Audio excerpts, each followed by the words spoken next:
Man, I am excited to share this podcast with you with Jared Jones. We hear his story. He's a visionary, heart-led man on a mission, family man, father of 8, and he tells his whole life story from going from Baja California to San Diego, starting at the age of 13, and then going back to Chihuahua, ranching, then going to North Dakota, and then back to Chihuahua, and just he's a man with a vision, and he shares all of it. He's vulnerable. There'll be some laughs, there'll be some tears, there'll be some wisdom, there'll be a little bit of everything in this podcast. It is packed with value. And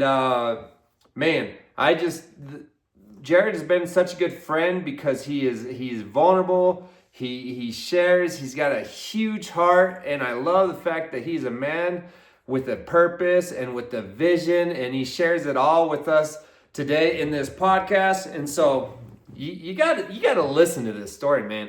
And if you are gaining value from these podcasts, please subscribe, like, and share, and we'll continue to add value by listening to these amazing stories and learning and being inspired. And so let's get it, baby. Jared Jones, let's get it.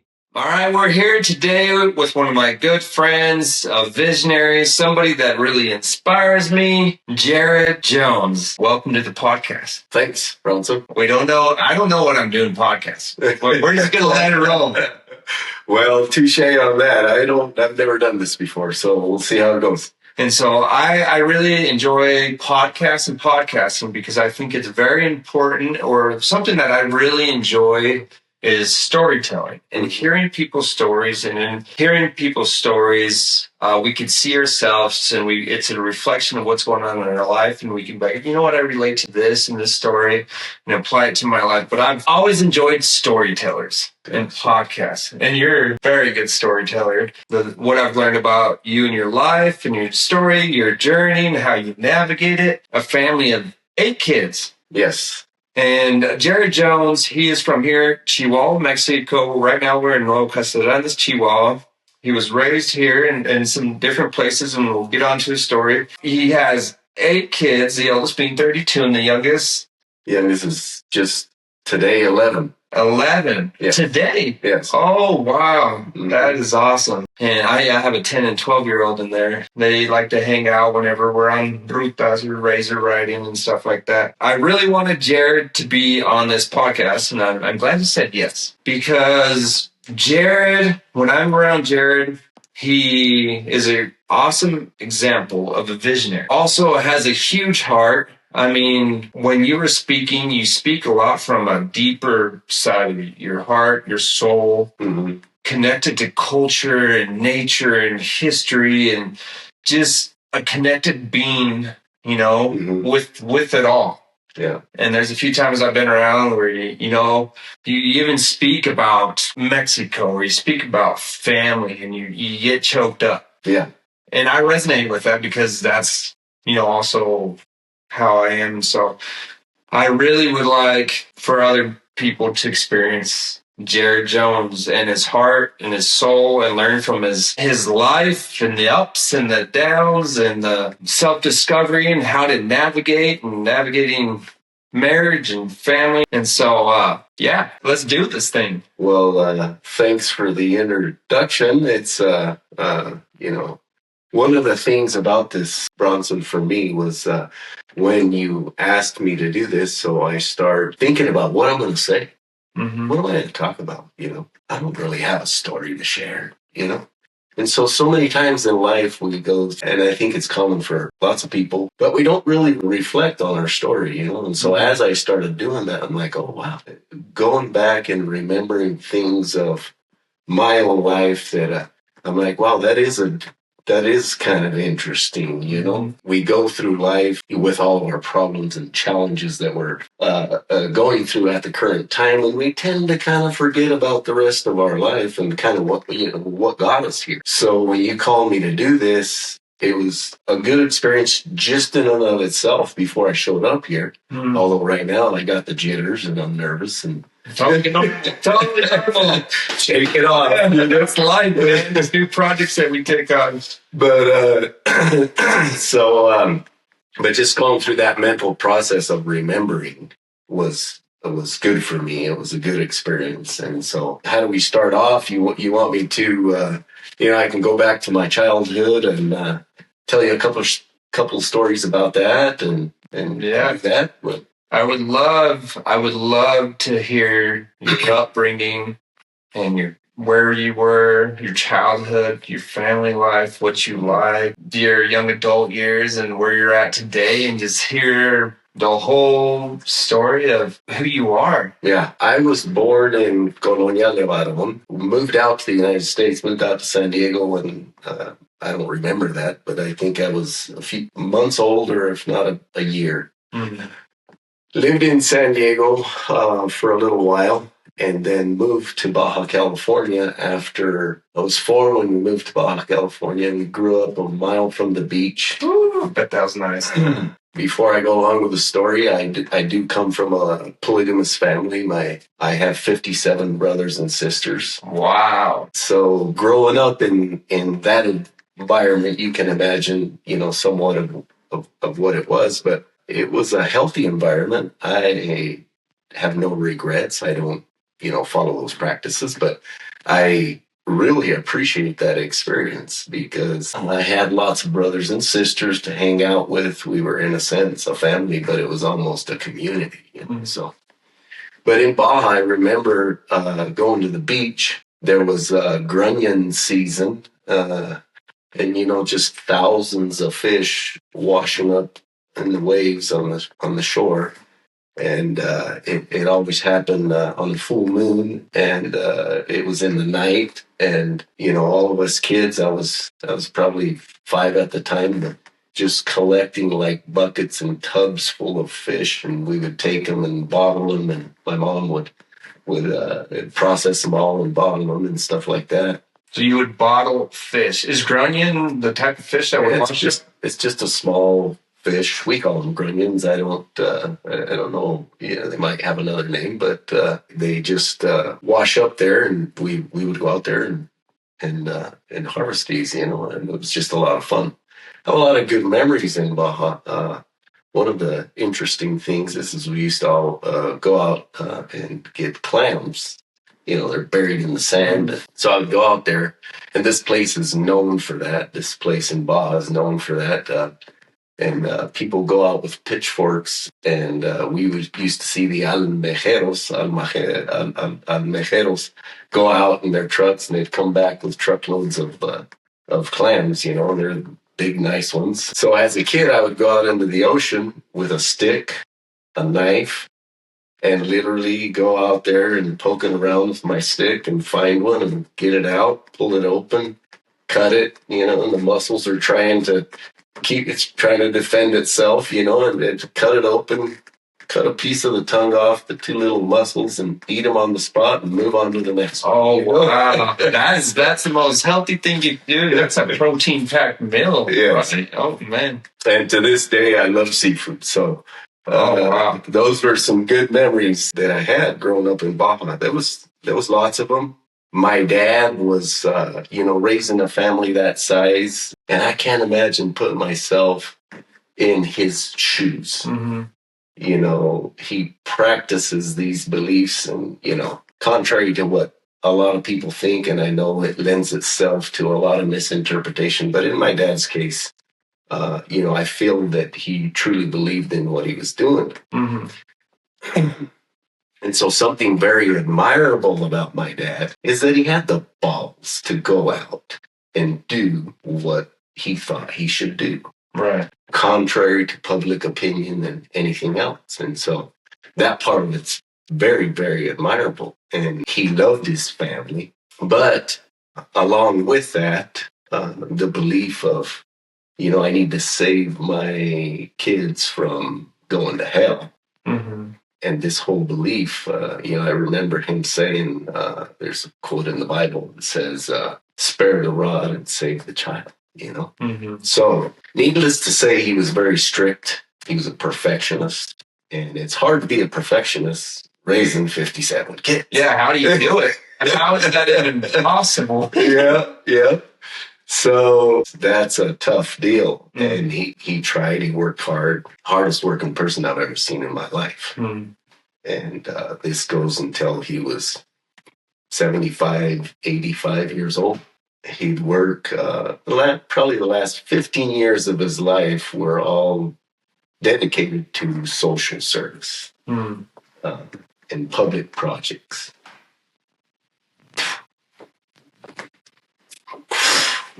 I'll feel it. So, I think that was going to happen. But I get nervous. And I get passionate. That's why I've always connected with you, because you feel and you're tapped in with your soul, and you're not afraid of feeling it, that deepness, and that passion in that heart. Yeah. But anyways, one of the reasons why it gets to me like it does, Bronson, is because out of all the things that my dad did teach me,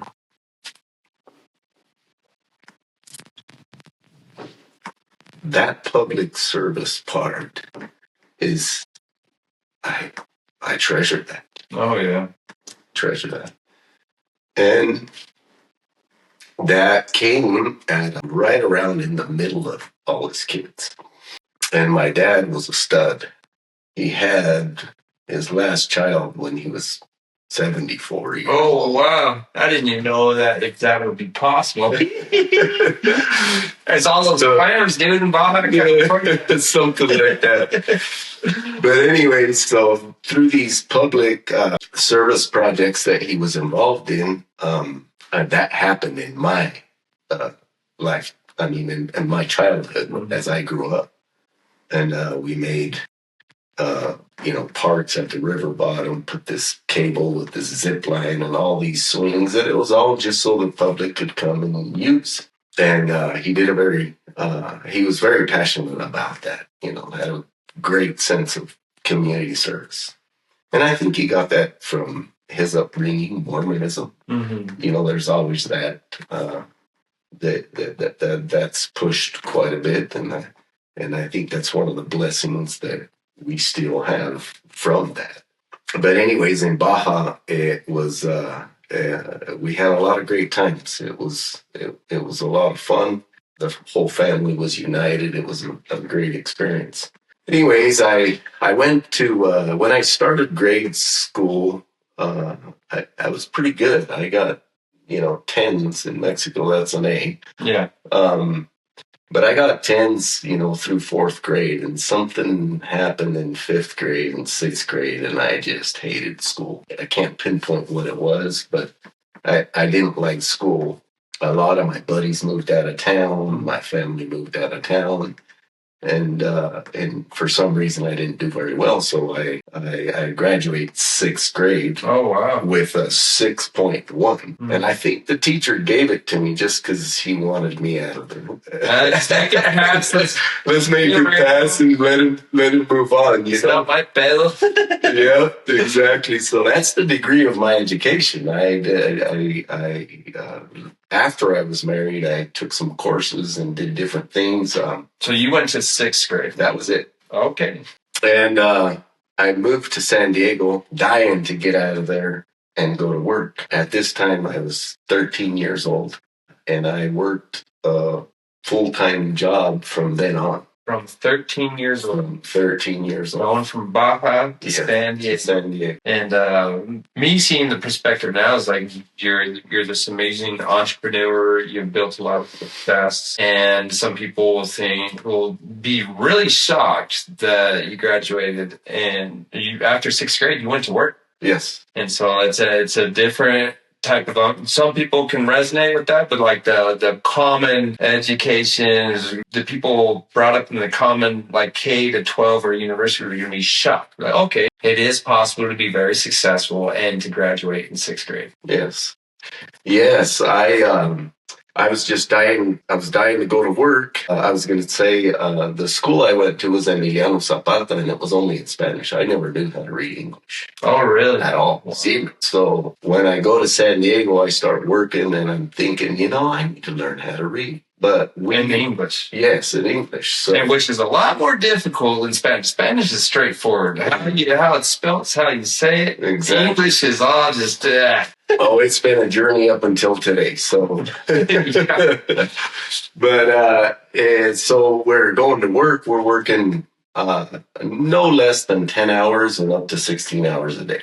Wow. Every day. So on my way to work, I specifically remember in National City, it's a suburb of San Diego, California, National City, pull over to Chevron and I grab some of the Chevron brochures. So I'm reading out of this brochure and by damn it, I'm going to learn how to read. And I can't understand half the words and I'm inventing definitions and doing whatever the hell it takes. And I thought, so on my way to work, I'm just going to read every highway sign that I see.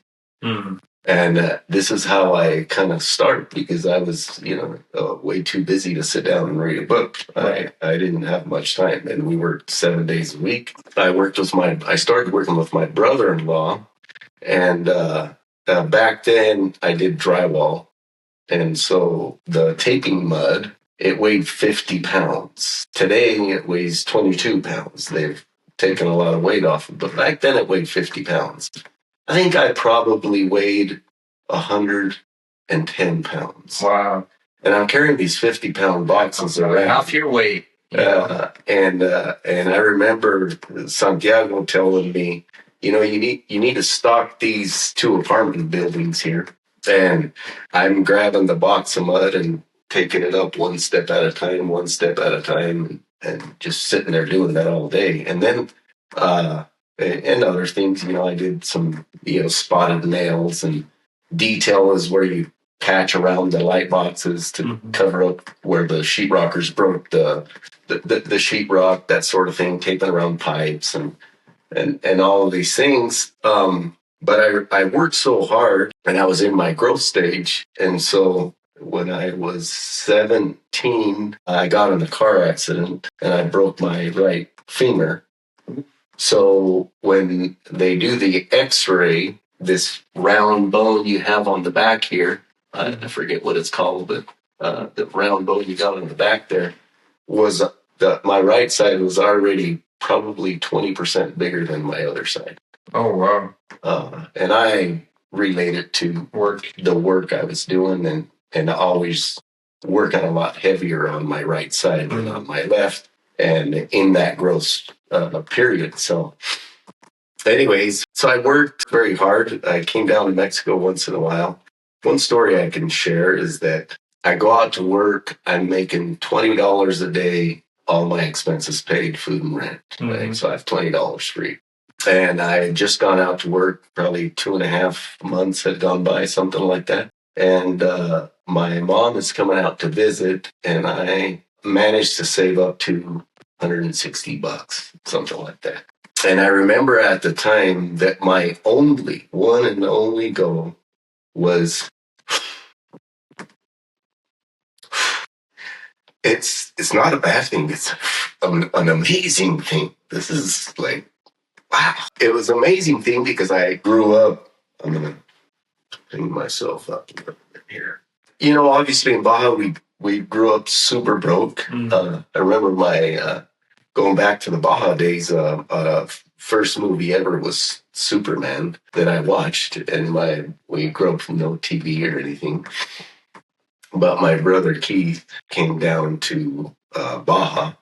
And as a gift to all the kids, he rounded us all up and we went and watched this movie. But other than that, we grew up extremely poor. So I go out to the States, save up this money, and my only goal at that point was to give that to my mom. I didn't buy a pair of shoes. I didn't spend it on anything. And when I did it, it was like, wow, that's beautiful. Look what I did. Yeah, that is amazing. Hell, we're not better than school. Oh, you bring it home, you work hard, but, working hard as you can work. Exactly. And be able to offer the fruits of your labor to your mother. Yeah. That's beautiful.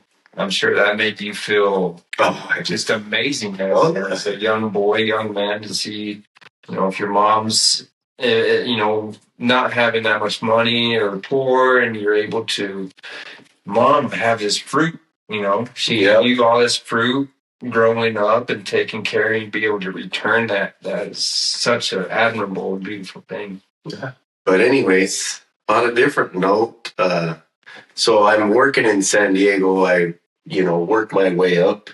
And by the time I'm 16, I'm running a crew. So I have 16 running a crew. Yes. That's awesome. My brother-in-law gives me this apartment complex in Oceanside, California. It's right by the beach. Nice. It's got a parking garage on the bottom and probably about 70 apartments on the top. And he's like, hey, that's your job. You do it. So I hired some people. Everybody I hired was older than me. Wow.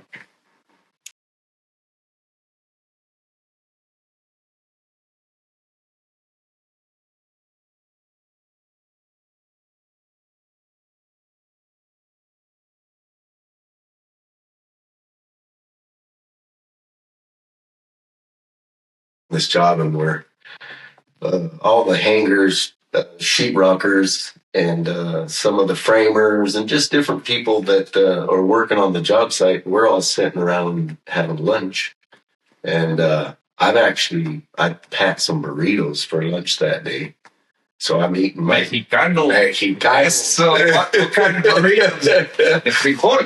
Frijol, exactly. Beans and potatoes and a little bit of ground beef, Got fuerza. And so we're sitting around there eating my burritos, and I'm chatting with these guys, and we're, talking in Spanish and laughing and joking and, just enjoying our lunch. And we finish enjoying our lunch. And while we were enjoying our lunch, I see this guy walk by. You could tell he wasn't a construction worker. I thought, well, he's an inspector, city inspector or something. Anyways, he walked by, and then we get done eating lunch. We go back to work. I'm in one of the units, and I'm running a skim box, they call it. All of a sudden, I hear "migra, migra," And I'm like, oh crap! A lot of these guys are illegals, and I'm there chatting with them. Well, next thing you know, 2 immigration officers come into my unit, and they, speak to me in Spanish. They're like, "Podemos ver tus papeles?" No quiero ver tus papeles. And I said, no tengo papeles in Spanish, right? And, pero, ¿por qué no tienes papeles? Pues, se me quedaron en la casa. I left them at home, And, no, pues, necesitamos ver tus papeles. I said, pues, ¿puedo hacer una llamada a la casa o algo para, pues, que te digan que sí los tengo o algo? No, tenemos que ver tus papeles físicamente. Dices, pero yo soy americano, hombre. O sea, soy americano. So you had both doble nacionalidad. So you're born in Mexico, and you got USA citizenship through my mom. Your mom. Yes. Okay, that's like me. Dad's Mexican, mom's USA. Same thing. Doble nacionalidad. And so but at this point, I'm like, I'm going to help out my buddies. So I'm going to hold these guys here as long as I possibly can so they can all they can get away. Run and hide in the attics or whatever, And anyway, so we're sitting there and going back and forth, and they're asking me for my papers. And finally, one of the guys, he looks at me, he says, "Oye, pero ¿cómo pareces americano?" And I says, "Pues sí soy." These guys were like, "We got a trophy here." Like, who is this guy? This white kid. This guy come from? Blue eyes, white kid, Blue eyes, white Mexican American. They I think they wanted to show off their catch, just because I was so unique and different to them, because they stayed there for quite a while, And then, meanwhile, your buddies, they're all getting lost, So, anyways, so we're there, and towards the end, he's like, "Pues te vamos a tener que llevar." And I says, "Pero señor," I said, "seguro," that He says, sí, te vamos a llevar, pon tus manos detrás de tu espalda, And so he makes me turn around. He's about to handcuff me. And I'm like, sir, I'm an American citizen, but now in English. Yeah. And I turn around and look at him, and he looks at me, and he's like, what the hell? I said, sir, I'm an American citizen. So he now just figured out you spoke English. Yes. Oh, okay. Just now figured out I spoke. He just confused, like, what the heck? Perfect English, right? Most people in my comments on Instagram are so confused. Just like this Border Patrol agent was just like, what's going on here? Yeah, I'm like, what's happening? So anyways, one of the guys turns around and looks at the other one and he says, like, let's get the fuck out of here, Let's go. That's confusing. See ya. But by that time, I'm sure 10 or 15 of my buddies got away. Yeah. No love you for helping out your buddies. Yeah. But anyways, lots of interesting stories with all of that. That same thing happened to my grandpa. Uh-huh. My grandpa's from here in Mexico. My grandma's from here in Mexico as well, born. And but my grandpa, through his mother, was able to get dual nationality for Mexico and USA. And so his mom tells him to go get groceries Mm-hmm. in El Paso. So he was in Mexico, had to go get groceries to El Paso. And so he shows up with his buddy. And at the time, he actually did not even have U.S. citizenship at the time, but he was puro Mexicano. Mm-hmm. Sorry, he wasn't even dual, just Mexican citizen. But he's white. So he gets to the border, and the Border Patrol agent's like, hey, boys, dodging the draft, huh? So it was a time of war. Oh, wow. And they didn't know what was going on in the USA. They were Mexican citizens, didn't have U.S. citizenship. They just were going to go get groceries in El Paso. Mm-hmm. And then the agents were like, you boys are dodging the draft to go to war because they're 18 years old or 19, I don't know what age. And so immediately detained them, sent them to San Diego, got on a Navy ship, weren't even U.S. citizens at all, didn't have any paperwork at all. And there was no phones back then to communicate home. So they were enlisted in the Navy to go to war for the USA, didn't even have USA documents or paperwork or anything to do with it. Wow. Because their parents were from here in Mexico. Yeah. They were Mexican, didn't even have documents, and both of them had to serve in the Navy. They actually ended up serving? Serve in the Navy, and finally were able to get a letter home to tell my great-grandma that that's where they were, because everyone was looking for them. They were in the U.S. Navy story. Not even being U.S. citizens. Mexican citizens. So it's funny you're telling because our lives are kind of interesting. Yes. Border lives, and a lot of people on the border can relate to these stories. Yep. Like we're on this border, and there's like these funny things that happen. Yeah. Or not so funny things that happen. It's like there's some things like it's hard to explain. So yeah, that's all. That's a hilarious but not hilarious story. Yeah. It's kind of the funny little thing aspect of, being of different races and born in Mexico. Yes. Yeah. So continue with your story. That was a side note. No, that's an amazing story. I'm sure there's lots of them like that. I have other stories with the border and stuff like that. Back then, it was a lot easier. We used to go by. I don't know if you remember that, but we used to go by just saying American. Mm-hmm. We weren't asked for any documents. In fact, the first illegal I ever crossed across the border was my mother-in-law. And she's just coming out to visit. And my brother and I married sisters, and so she was coming out to visit her daughter. And then my wife was coming with her, and now my wife. But at the time, I had seen her once in my life. I didn't know her. Mm-hmm. And so, anyways, they're coming out, and so we go down to San Isidro, stuck to the beach. There's a park on the American side.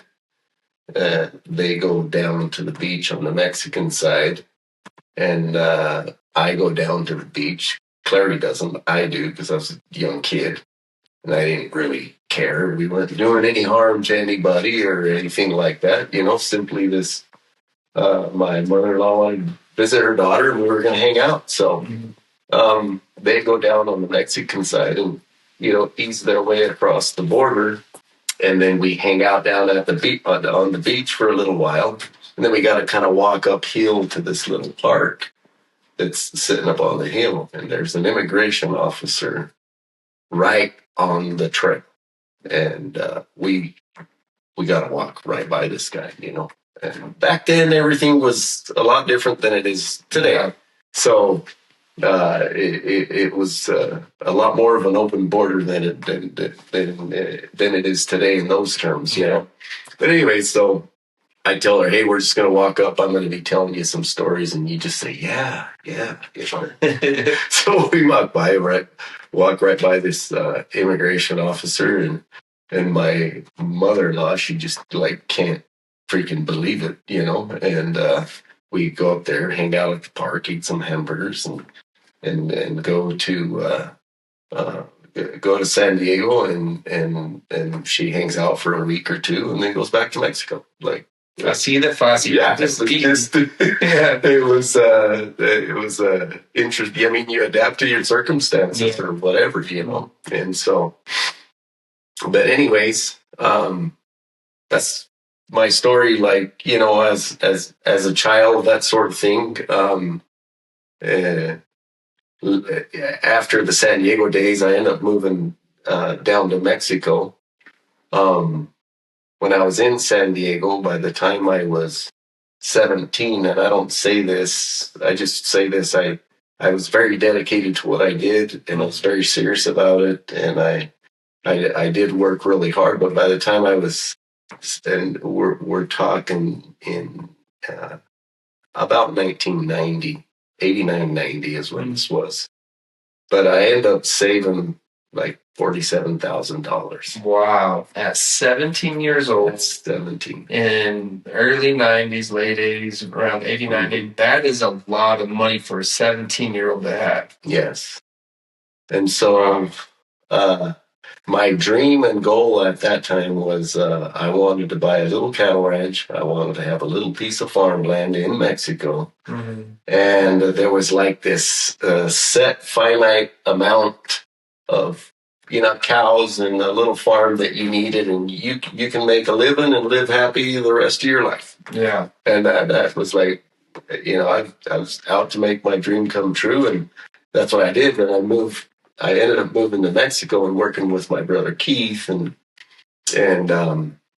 needless to say, that didn't all work out that way, right? Mm-hmm. So I came down and found out what reality was a little bit, and we worked, and we ran cattle on just grass that we planted on the farm, pradera. Mm-hmm.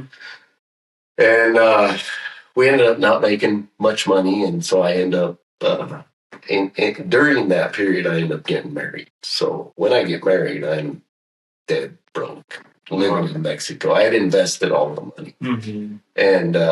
And I obviously couldn't pull it out, thank goodness. But so you're asset rich, you had some yes. land, and you were cash poor. Oh, probably. Welcome to agriculture. Exactly. Welcome to farming, right? Land and assets, and sometimes you have cash, and sometimes you don't. Sometimes you don't. So I didn't have any cash at the time, and so I end up going back out to the States. Were you married this time? I had already married now. So you're married. You have some assets. You have the ranch, some land, and you're young. How old were you when you got married? I was 19 when I got married. So when I moved back out, I was 21. Wow. Late 20. Yeah. Almost 22. So you're like, man, I'm newlywed, and I need to support my family. Yeah. So I end up going to Seattle, Washington, and working up there for a short period of time. Then I came down to Salt Lake and worked in Salt Lake for a few years, saved up again, had a new, big, and better plan. Mm-hmm. And I was there for as long as I had to be, mm-hmm. just to make enough money to be able to come back down and reinvest. Right. And so we ended up moving back down to Mexico after about 2.5 years. Built my house. By that time I had three kids. And I built just that. one back to back. What? Back to back kids. Yeah, about every 2 years. Every 2 years. Okay. Yeah. Awesome. But when we left, that's probably not adding up, but the years, I'm trying to remember. No. So in the first year, we had our first daughter. She was 92, then 94, then 96. Mm-hmm. And so this is a big responsibility. Yes. Like, you have 3 kids, you have a wife, you're young in your 20s, mm-hmm. and you have this huge responsibility trying to make your vision work in Mexico, mm-hmm. and providing as a man for your family. Yes. Did you feel the pressure? I did, but it was there was like this blind faith. Oh yeah. I'm talking like blind faith. Yeah. I suffered the consequences of, the ups and downs and stuff, and it was hard at times, very, very, very hard. Mm-hmm. But there was this can-do attitude. Oh yeah. And I, in some ways, I wasn't deterred, Mm-hmm. I think this very interesting part here. So I'm in Salt Lake City. I've got tons of work, lots of guys working for us, lots of good contracts, making really good money. And from where I was to where I was at that moment, I'm sitting in my office, and it's these finite goals that we set for ourselves. Like, I want to get this and this. And mm-hmm. if I was just out of debt, I'd be just fine. Mm-hmm. My life would be great. All these different goals that all of us set for ourselves, And I have found that every time I get there is my toughest time. I don't know if it's, something within me or whatever, but it's not like I sat there and, wallowed in my success or, mm-hmm. or enjoyed my success. I got there. I'm sitting there in the office in Salt Lake City, and I'm like, I have plenty of cash in the bank. I'm everything's doing great, and I'm like, what the fuck is all of this about, anyways? Yeah. And that journey of figuring that out right there has been just a process, and I'm still learning today, and I hope I keep learning. Because most people wouldn't think that, and so when you set out your vision, you set out your goals, and then you hit your goals. Yeah. Why is that moment so hard? It's a mystery to me, and I will keep digging and figuring that out. So it's not that way for me anymore. Because there's some times that it's happened, because you sharing that, I'm thinking about a few times it brings up in my mind where I had all this drive, I had all this passion, I did all this work to achieve the goal, which I didn't even know if I was really going to achieve, but I was going there no matter what. Mm-hmm, mm-hmm. And I achieve it. And then we celebrate. Yep. And then it's like, now what? And you're just like sitting with yourself. And there was one time in my life, there's one time I was like, man, I want to win the state championship in basketball. At the time, I went to high school in Denver, New Mexico. And so from 15 to 18, that was my life. That was my goal. I had my blinders on. I wanted to win the state championship. We hadn't won a state championship in a small little town for 50 years. Mm-hmm.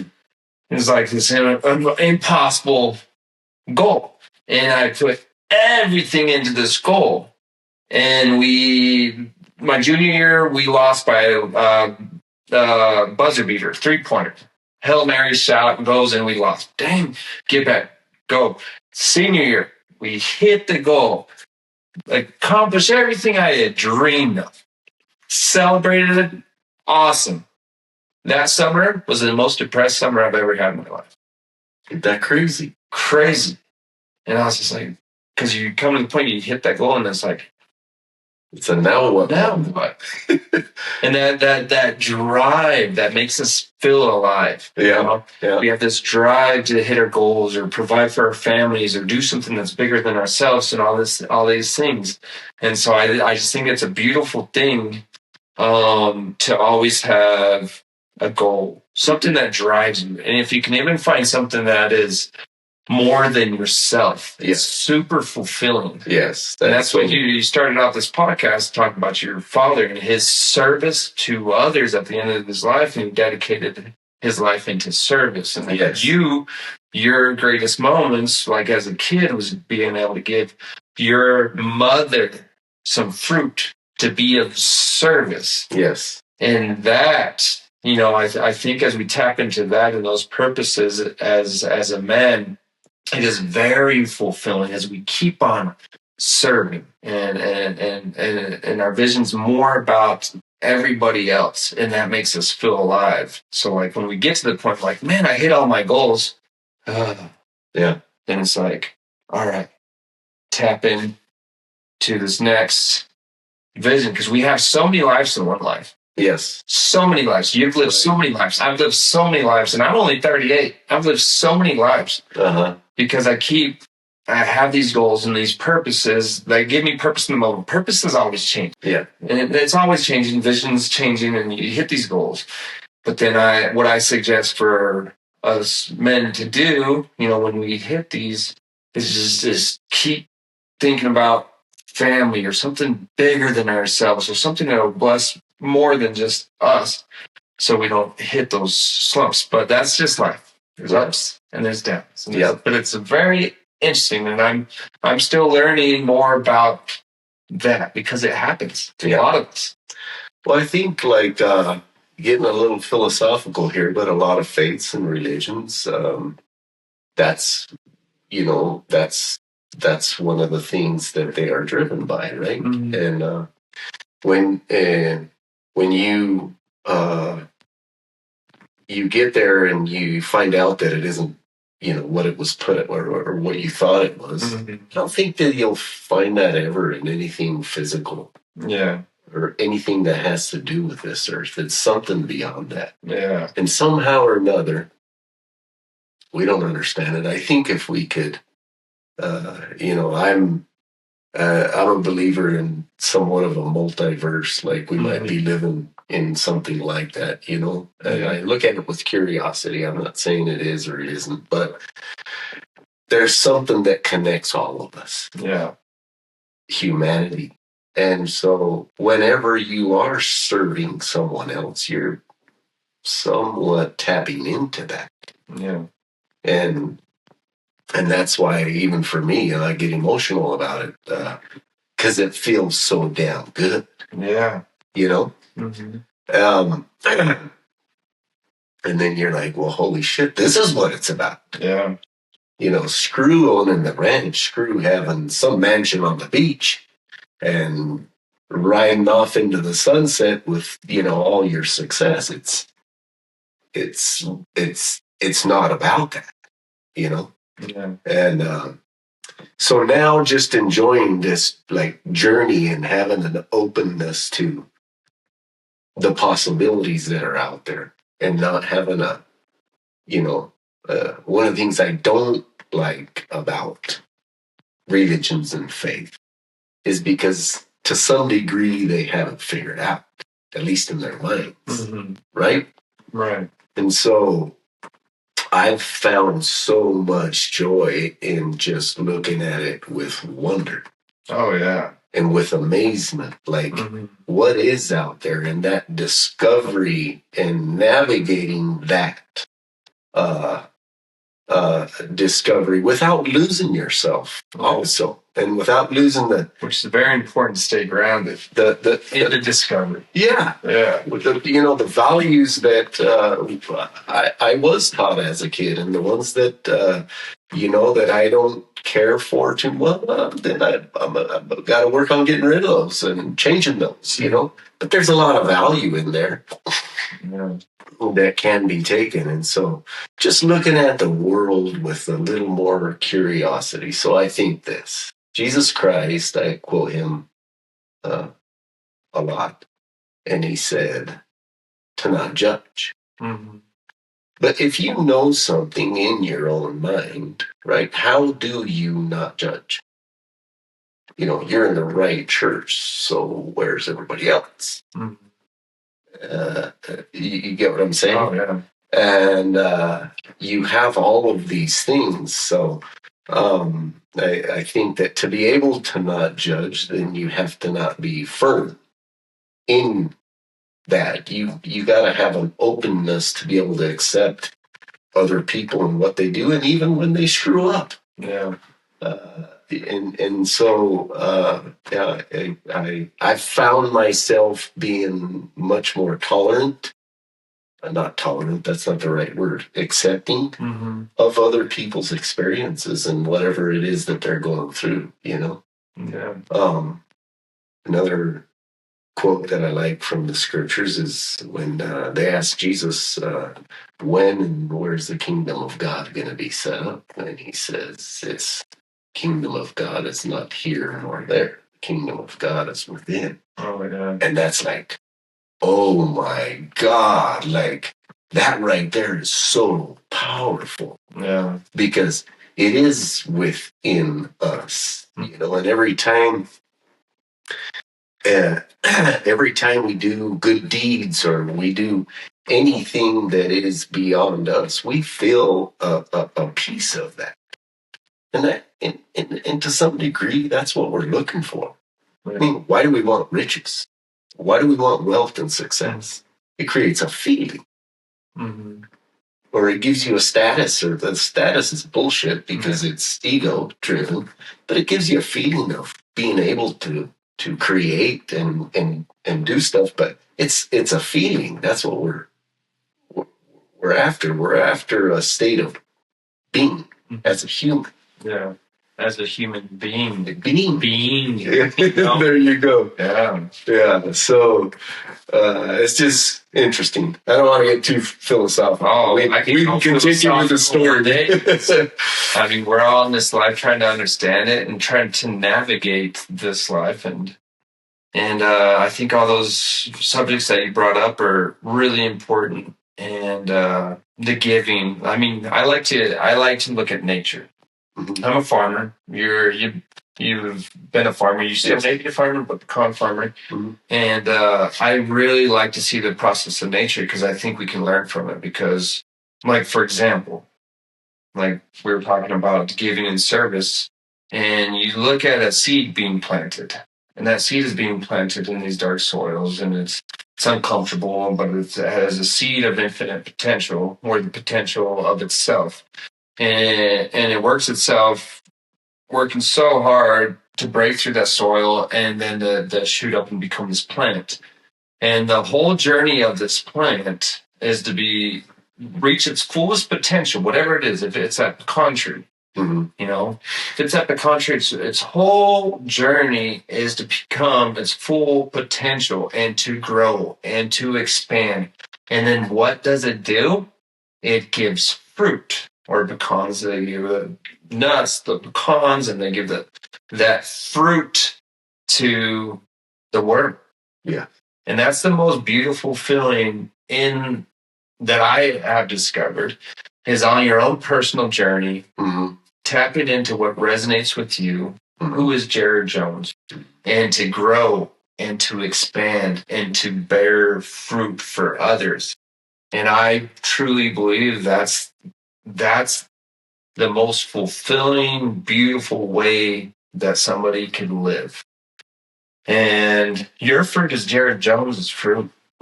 That's unique to you. Mine is Bronson Bluth's fruit. And our fruit might look different, but at least I'm trying to reach my full potential. Yes. No matter if I'm a pistachio tree and you're a pecan tree, I'm trying to become this pistachio tree. And though the orange trees over there, like, hey, why don't you're supposed to be producing oranges? They're like, that's not who I am in here. Exactly. I respect your oranges, and those are amazing fruits. I love it. Keep growing. But I got this other fruit to bear in this life existence that really resonates with me. But then if I try to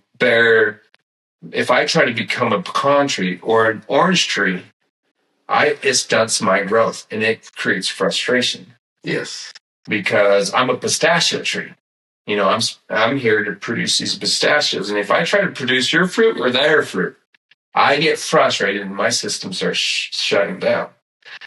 And so I think that is the most beautiful thing that a human being can do from my perspective. Yep. Is to grow into your fullest potential. And you got to block out the judgments, or you might have to delete some programming. Take, like what you say, take the good that you've been raised with and take the values and take what resonates. And you may have to prune off some of the stuff that doesn't. You got to get some of the branches that don't resonate anymore. Yeah. So you can keep growing and produce fruit, because if you don't prune off these things that do not resonate, these branches, you're not going to be very fruitful. And so, and then it's taking those lessons. Like, I'm grateful for a lot of the lessons I was raised with, but there's some that don't resonate with me. And so I'm grateful, but they don't resonate. And so it's been a self-discovery journey to really understand my essence, my soul, and what resonates and what unique fruit I came to bear. Mm. And I respect that in you, because you're on that path as well. And that discovery and the wonderment and the curiosity of this world and the infinite potential. But like what you said, like soon as you think you have it figured out, it blocks you off from the infinite possibility. Exactly. And discovery, because it's so infinite. And I love the approach, like you said, of wonderment and curiosity, because it's you become the artist of your own life and paint your own canvas, which is what we really like. Like that sombrero you're wearing, that's art by Juan Quesada, right? Yes. Yes. Art, and he's expressing his soul through that unique fruit that he left on. But if somebody says like, you shouldn't be painting like that. You need to paint just the Mona Lisa or the Mona Lisa and then stuff. And then he would become frustrated because, I feel like painting these and this style art, and he's from 30 minutes from here and he's known throughout the world because he expressed what is unique to him. And he gave his gifts and he gave his fruit and lived a very fulfilled life that impacted the world. His story is amazing, bro. Oh yeah. But we could do a whole nother podcast just on Juan Quesada. Oh yeah, big time. So damn, that was good, Bronson.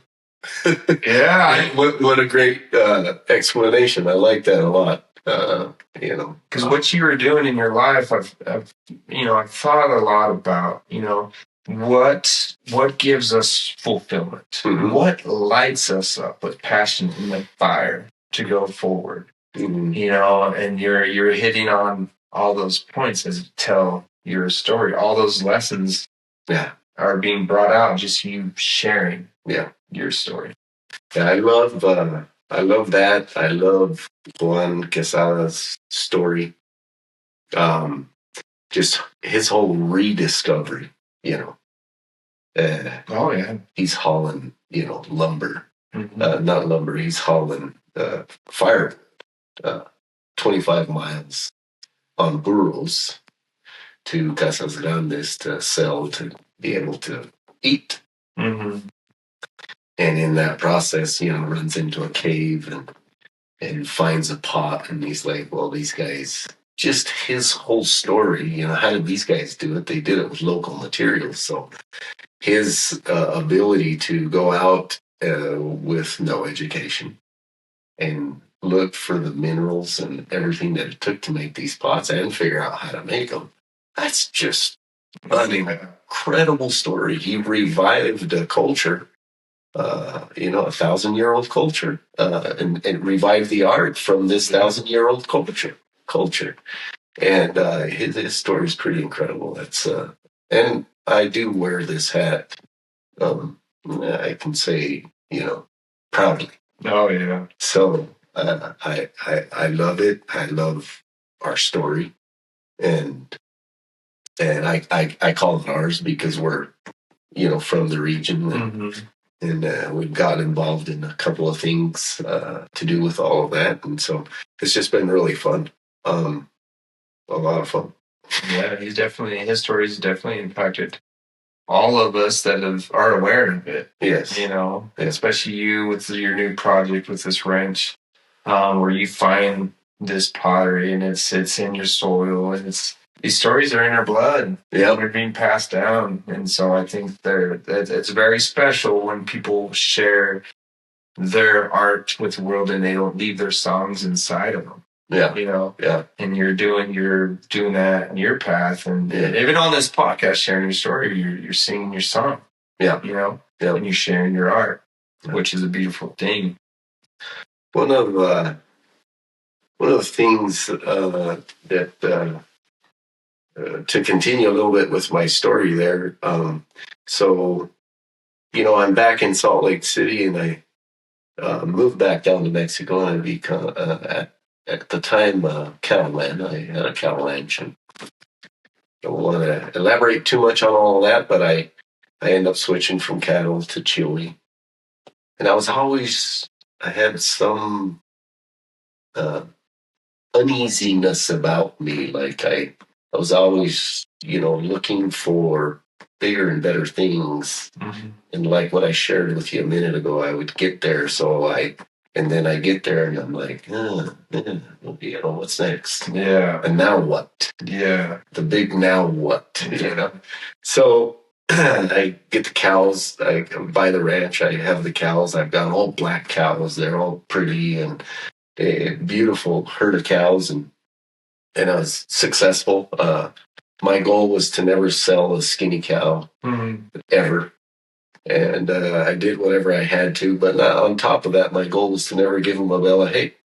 So, other than the sick ones and stuff, and so I had to rent other ranches to protect the pasture on mine, and a bunch of different things. But anyways, I ended up selling that out, getting into the chili business. And I'm into the chili business for a while. My brother moves down. We were partners, and so he there wasn't enough space for both of us to be there. So we stayed together for about a year when he moves down, and then we decide I passionately love Mexico, and I thought, what can we do to create more jobs in Mexico and serve as this link between, because of our bicultural, bilingual heritage.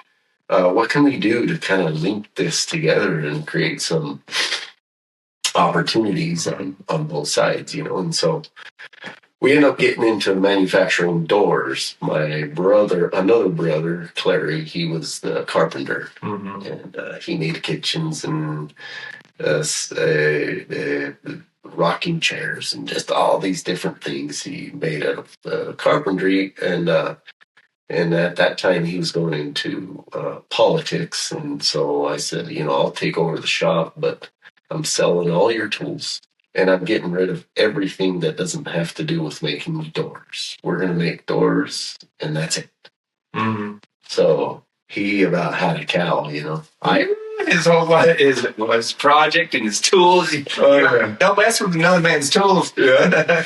So, that's how it was, too. He just closed his eyes, and I said, that's the only way I'm getting involved. Otherwise, you keep doing your thing. I don't want anything to do with it, because I'm not going to be scattered in all these, I didn't want to become the local wood shop or carpenter shop. So we end up making doors, and I'm in that business for quite some time. Very hard to get it going. Very hard to get sales. You had to establish a flow and get a flow of product going so that you could meet your lead times and deliver on time. And at that time, the typical lead time in the U.S. for a custom wood door like this was anywhere from 6 to 8 weeks. And so we had to have enough product to justify this shipping so that when people ordered, because they were custom doors. Yeah. And so I'm in Denver, Colorado, and we set up this door shop. We end up growing the business. We end up doing a lot of subcontract manufacturing or contract manufacturing. So we manufacture for other big door companies. Yeah. And we end up doing a lot of, we did the Walt Disney Resort in Florida. We did all the doors for it. So, wow. So not directly, right? Yeah. But we were a subcontractor. A subcontractor. We end up doing all the doors for, we do all of the high stakes room doors for the Palazzo. Wow. In Vegas, and we're growing this company little by little and finally getting it into a position to where it can do good. And we're excited. We run at a loss literally for about 3 years. That's hard. That's loss. It's very difficult to make it work, and we hit this year where we make some pretty good money. Then the next year we kind of really make some money, and it's starting to look very promising. And the economy, 2008, 2009, begins to crash, and we're exporting doors to Nevada, Utah, primarily Nevada, Utah, and Colorado. Primarily. Mm-hmm. Other than that, just some other jobs. We did a job in the Dominican Republic. So, one of these sub jobs, stuff like that. We actually did a job, and I'm going to say it, but there's this job we did for a military base in the United States. These doors are 16 feet tall by 4.5 feet wide, 3.5 inches thick. Oh, wow. And they were for the last equestrian military base, which is basically essentially a museum now. And we do these doors for that project. That was a very, very fun project and very profitable. Oh, I bet. Yeah, those are good jobs. And then equestrian, as in horses. Yes. A horse military. It's like a stable, right? So these doors, the carriages had to fit through them. Wow. But these are the super high-end doors, very, extremely expensive doors. Yeah. We sold, just so you get an idea, the pair of these doors. We sold each pair for $122,000. Oh, wow. Wow. Each pair. That's wild. It's crazy. But we had to build special carts to move them around, to ship them. These things weighed like 2 tons. Jeez. So keep a structure together that weighs 2 tons. Oh, extremely difficult. Yeah, it was. Anyways, we're having fun with this business. 2008 comes. We hold on as long as we can. And you know how it is when things are going bad. You're optimistic. It's going to get better. It's going to get better. Well, what do you do in the meantime? In the meantime, you borrow money if you have to. You keep it going. You keep it going. And it got so bad. And we'd been working on this. By that time, it was 6. We had 6 years. I had 6 years of my life into it. And we're not going to let it go easy. Mm-hmm. Right? And so the point is that by the time it's all said and done, we have to close our doors. Mm-hmm. And I'm $1 million in debt. Ooh, $1 million. $1 million. What are you feeling in debt? What are you feeling? At this time, how many kids? At that time, I had 7 kids, $1 million in debt. Yes. You're thinking, man, I could have just stuck to drywall. I could have stuck to my other businesses, and you're just like, I put everything into this. Yeah. Man. So at that point, that's where we're at. And So I'm trying to figure out what to do. I was thinking about, fixing and flipping homes because the crisis, that opportunity came out. Yeah. It came out of that, right? You could buy homes for nothing in Phoenix. Yeah. I mean, you could get houses that today are worth $350,000. You could buy them for $60,000. Yeah. At that time. Mm-hmm. But you need money to do that. Yeah. And I tried to get some people, to put up the money, and I'd do all the work and, make some type of a business deal because I had zero money. Mm-hmm. I'm talking, I didn't have money to put gas in my car. Wow. So I tried to make that work for a little while. I had a brother that lived in North Dakota, and he said, "Hey, you can come and work up here." And I said, "You know what? I think that sounds like a good idea for now." And so, Up in petroleum? no, it was in drywall. This is before the petroleum boom. Before that, just a little bit before. I mean, it was already starting to boom, but not that much. It didn't have the national attention like it got later. Mm-hmm. So I go up there, and but no joke, I said, "Hey, can you send me $700 for gasoline to get there?" Yeah. Wow. And I go up there. And I had been involved in business, and some of my brothers they admired what I did, and because at a time it was successful, it was looking like it's going to work and whatever. And I show up there and I said, "Listen, Thomas," I said, "I don't care all your shit jobs that none of your workers want to do, like a little basement or a patch here. Anything you got, I'll take it. Wow. Every bit of it. I'm here to work 6 days a week, and all I want to do is make more money each day than I spent." Mm-hmm. I can't go work 2 days and say, "Oh, this week I made more money than I spent." No, it's on a daily basis. So I want to make more money each day than I spend. Other than Sundays, I need a little bit of rest. Yeah. And anyways, I just go to work.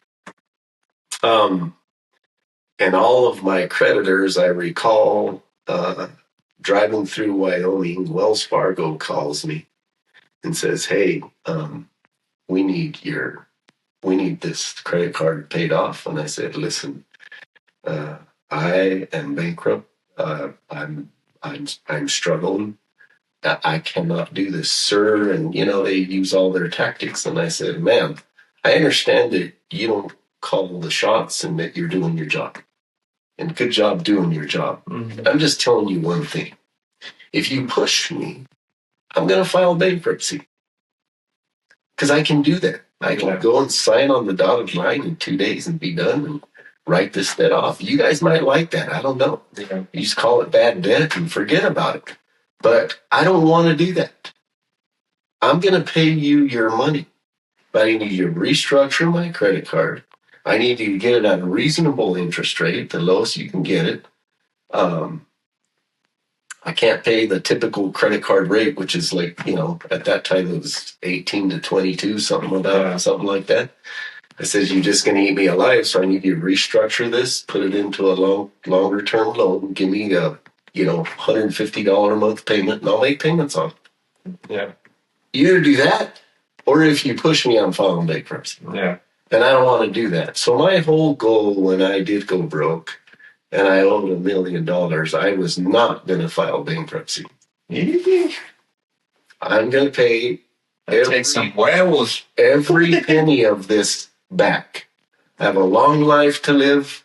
If it takes me 5 years, I don't care. I'm just not going to file bankruptcy. I knew what I was doing. I take responsibility for what I did, and I'm going to come out of it. I remember a good friend of mine calling me, and Albert, his name is, and he called me and he said, "What are you going to do?" And he's like fearful for me, like, "What are you going to do?" And I said, "I'm just going to make more money each day than I spend and start from there and work my way up, And I'm never not going to take a phone call from one of my creditors. In fact, I would call them. I'll keep you informed. I'll let you know how I'm doing. I'll let you know what it's looking like in the next, 2 months or 3 months or so. Call me whenever you want. I'm going to keep open communication with everybody, and we're going to figure this out. Well, the only asset that I had at that time was my house in Mexico. And my house back in the day, today it's probably worth $450,000-$500,000. At that time, I called somebody and I said, "You can have my house for," I think it was $190,000. Mm-hmm. And they turned it down. They didn't want it.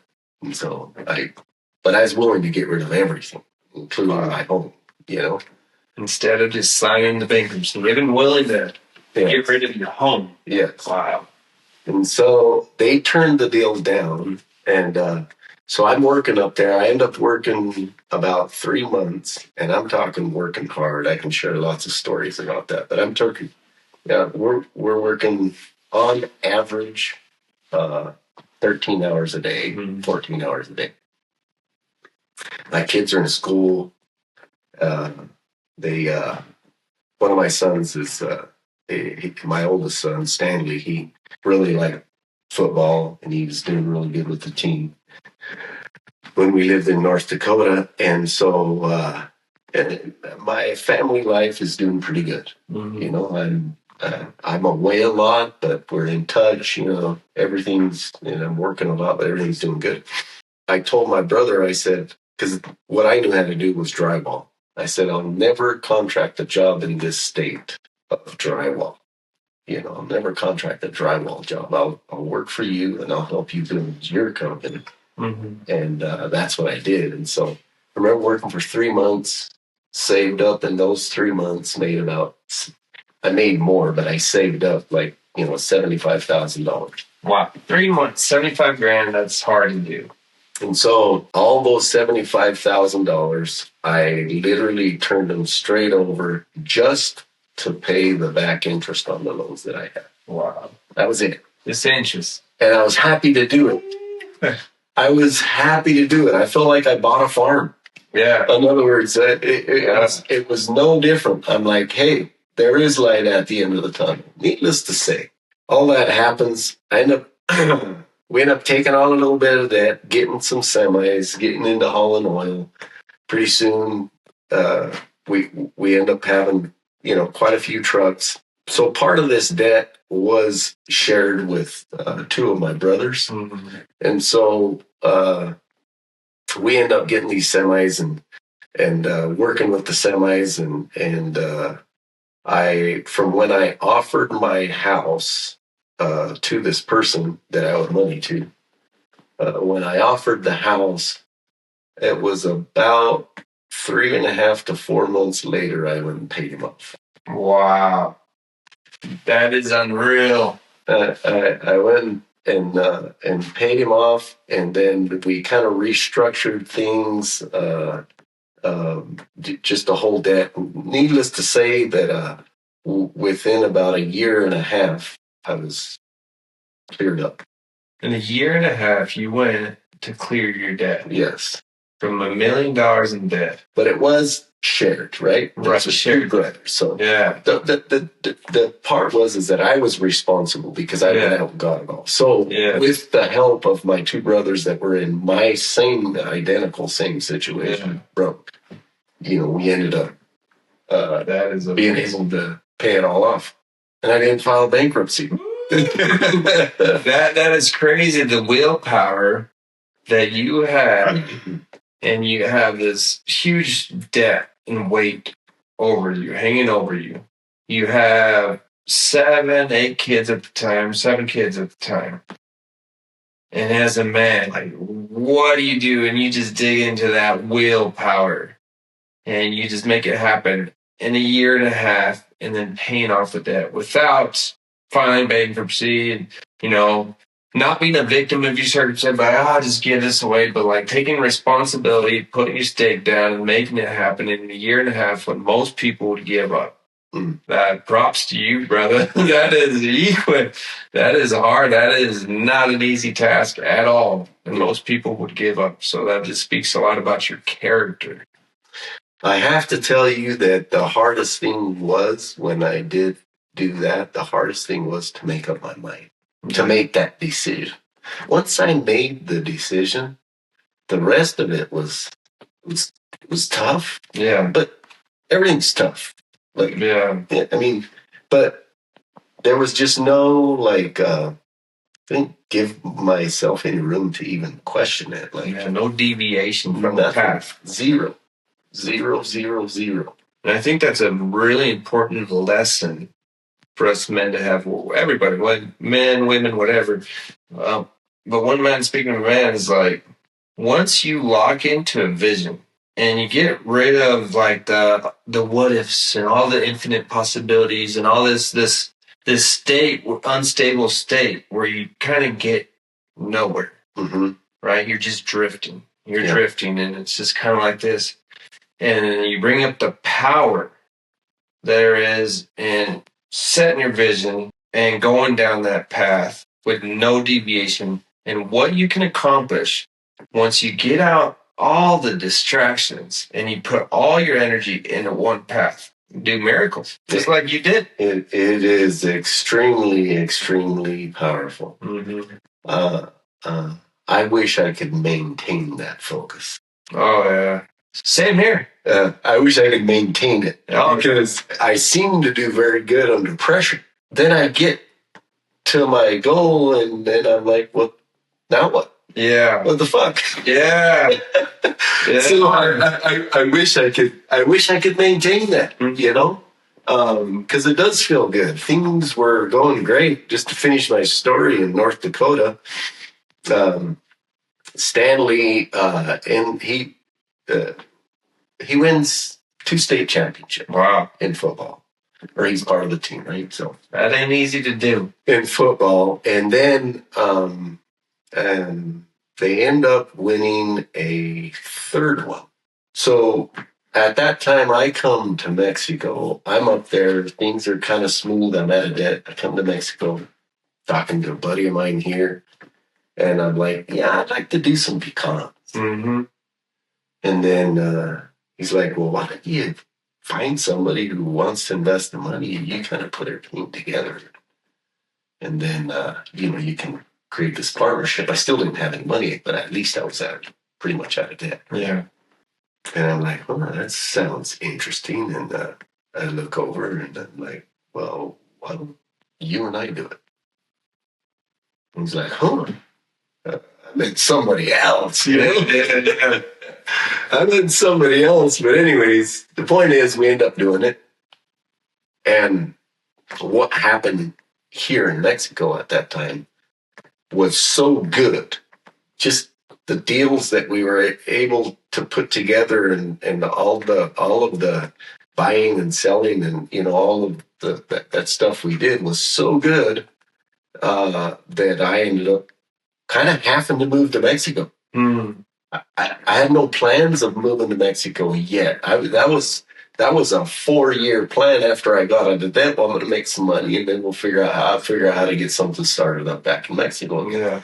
Well, I come down on vacation, visit the family, see my mom and stuff, and then next thing you know, 6 months later, I'm here in Mexico. I go out to North Dakota. I tell my wife, "Hey, we're moving to Mexico." And she's like, "No, Mexico has that effect, man. We're finally bring you back." Yeah, it does. Totally. She's like, "We're finally doing good out here, and this." And I don't want to move, and I don't blame her because, I've put her through a lot. Yeah, she's stable. Things are going well. And she's probably thinking like, what the heck, Jared? We're finally stable. We're comfortable. We got some income. Our home's good. You're doing great. Got your business. Where are you going to take us now? What are you doing? Exactly. And all she remembered about Mexico was being broke and struggling to pay her damn bills. I did the same story, Art, and I did the same thing. We were we were newlyweds, not making money at all. I had my construction management degree in the U.S. where I had great opportunities. Came to Mexico, We were broke. Went back to the U.S. after a couple of years. Made a bunch of money. I just had to come to Mexico again off this passion, this dream, and Lou's like, "What are you doing? We finally have a nice house. We finally have some money. What are you doing?" So it's funny hearing your story because I did the same thing. Yeah. And my wife, she's a beautiful, strong woman, and she just like, I support you, even though she's like, I don't know what you're doing, but I support you. Yeah. It was that way totally with my wife. So and she always strong woman. She always has supported me in all of these decisions. But what was really hard for her was that my oldest son, it was his senior year in high school, and we were moving. And he was doing really well. He was passionate. He wasn't coming home. Yes. That was not going to happen. Yeah. And I didn't really want him to. I wanted him to, finish up what he was doing out there. And so she stays out there for 6 months after I moved down. We just rented a little apartment, turned into the house we had. Rented an apartment, and she stayed there with Stanley throughout the football season. And then after the football season was over, then she moved down. We both moved down, and Stanley moved in with one of his teachers, Steve Schultz. And I've always wanted. I'm such a believer in that it takes a community to raise a family. Yeah. And so in a sense, I looked at it like an opportunity, like for Stan to go and live with someone else and have to abide by their rules and their customs and what they do. So he ends up staying there, graduates, and he ends up getting a scholarship from North Dakota State. Wow. And he's redshirted the first year, and then starts playing the following year. And they end up winning 4 national championships. That's amazing. And it's a really cool story. And he ends up winning 4 championships. And so because of that, they get invited to the White House. Wow. And so Stan has pictures with Mike Pence. He has a picture in the White House, Donald Trump by his side, and so he got to have all of that experience, and that's just something that something he created and he did, and it's just kind of fun as a father to see your kids succeed and chase their dreams, Oh yeah. And now talking to Stan, I think that all that attention in football and college and, being in those places, like you were saying and talking about your experience, I think that now in his life, he's probably had to face up to some of those now what moments, After that. You're the big man on campus. You got the whole crowd. You got packed stadiums. You're just in it. You're just in that vibe of success and all this. Everyone loves you, and then it ends. Then what? It's hard. It's hard. Yeah, it is hard. It is really hard. So he's up there. He's doing good. He's working in the. Helping a nephew of mine. They run a trucking company here in Midland and stuff. So they're doing good out there. But anyways, I ended up coming to Mexico. And my second son, I put him in the Academia Juarez. Rent a little house, send him out. And I'm like, sometimes, probably to a fault, kind of kick my kids and like, hey, get out of here and have your experiences, Like you did at 13 years old. And that's what I did. So to me, it was probably no big deal, but I sent him to Colonia Juarez. He plays basketball. He ends up also getting picked by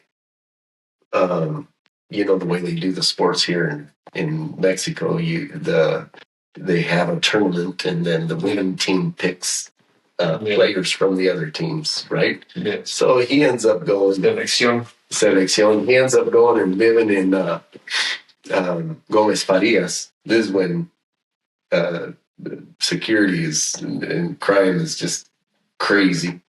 And I take him up there and drop him off there for about a month because he's going to play with Gomez Farias. And then a little while after that, or the following year, he ends up going and living in Juarez for a while. And they end up playing nationals. And so I kind of sent him all around too. And after that, Tec de Monterrey opens up a branch in El Paso. And this is when all the Mexicans had to move out because they were getting ransomed and all this stuff, and so they end up setting up a branch over there. So I send him to the Tec de Monterrey. They scholarship him also, and so I sent him to El Paso to go to school out there. And so this poor kid, he just got jumped around, and he got the full experience, man. He's all over the place. Mom in the States, dad in Mexico, And during that time, it was a scary time. It was a scary It was a very scary time down here. It was. I remember that. Yeah. And he had to be a man, and that whole while having success and having all these experiences. Props to this kid. Yeah. Man. Yeah. Props to this man. So yeah, I've got an awesome family. My daughters, they are all they married amazing guys. I feel so blessed when it comes to that. I got obviously the most awesome grandkids in the world, right? So, yeah, of course, of course. But they're kind of scattered around. One in Houston and the other one's in Omaha. Two of them in Omaha. But I'm extremely happy for and blessed with my wife, my kids, and everything. It's been really, really, really good. I feel lucky and fortunate, blessed. Oh yeah, I mean, and there's nothing better than family, in my opinion. You can't beat it. Nothing better. So you have these ups and downs, and you experience it all, and you have your company in North Dakota, and you're back having success again, well, financially, and then you come back to Mexico, and you're doing pecans now. Mm-hmm. Well, yeah. Well, that's where the story is right now. Yeah, I'll tell you the rest of the story. You came back and you're doing this deal to get into the pecan business. Yes. So from that, at the time, that was the thing to do, and that's what we wanted to do. And I end up with my partner. We end up buying with my partner Albert. We end up buying some land and setting up this orchard here in Galeana.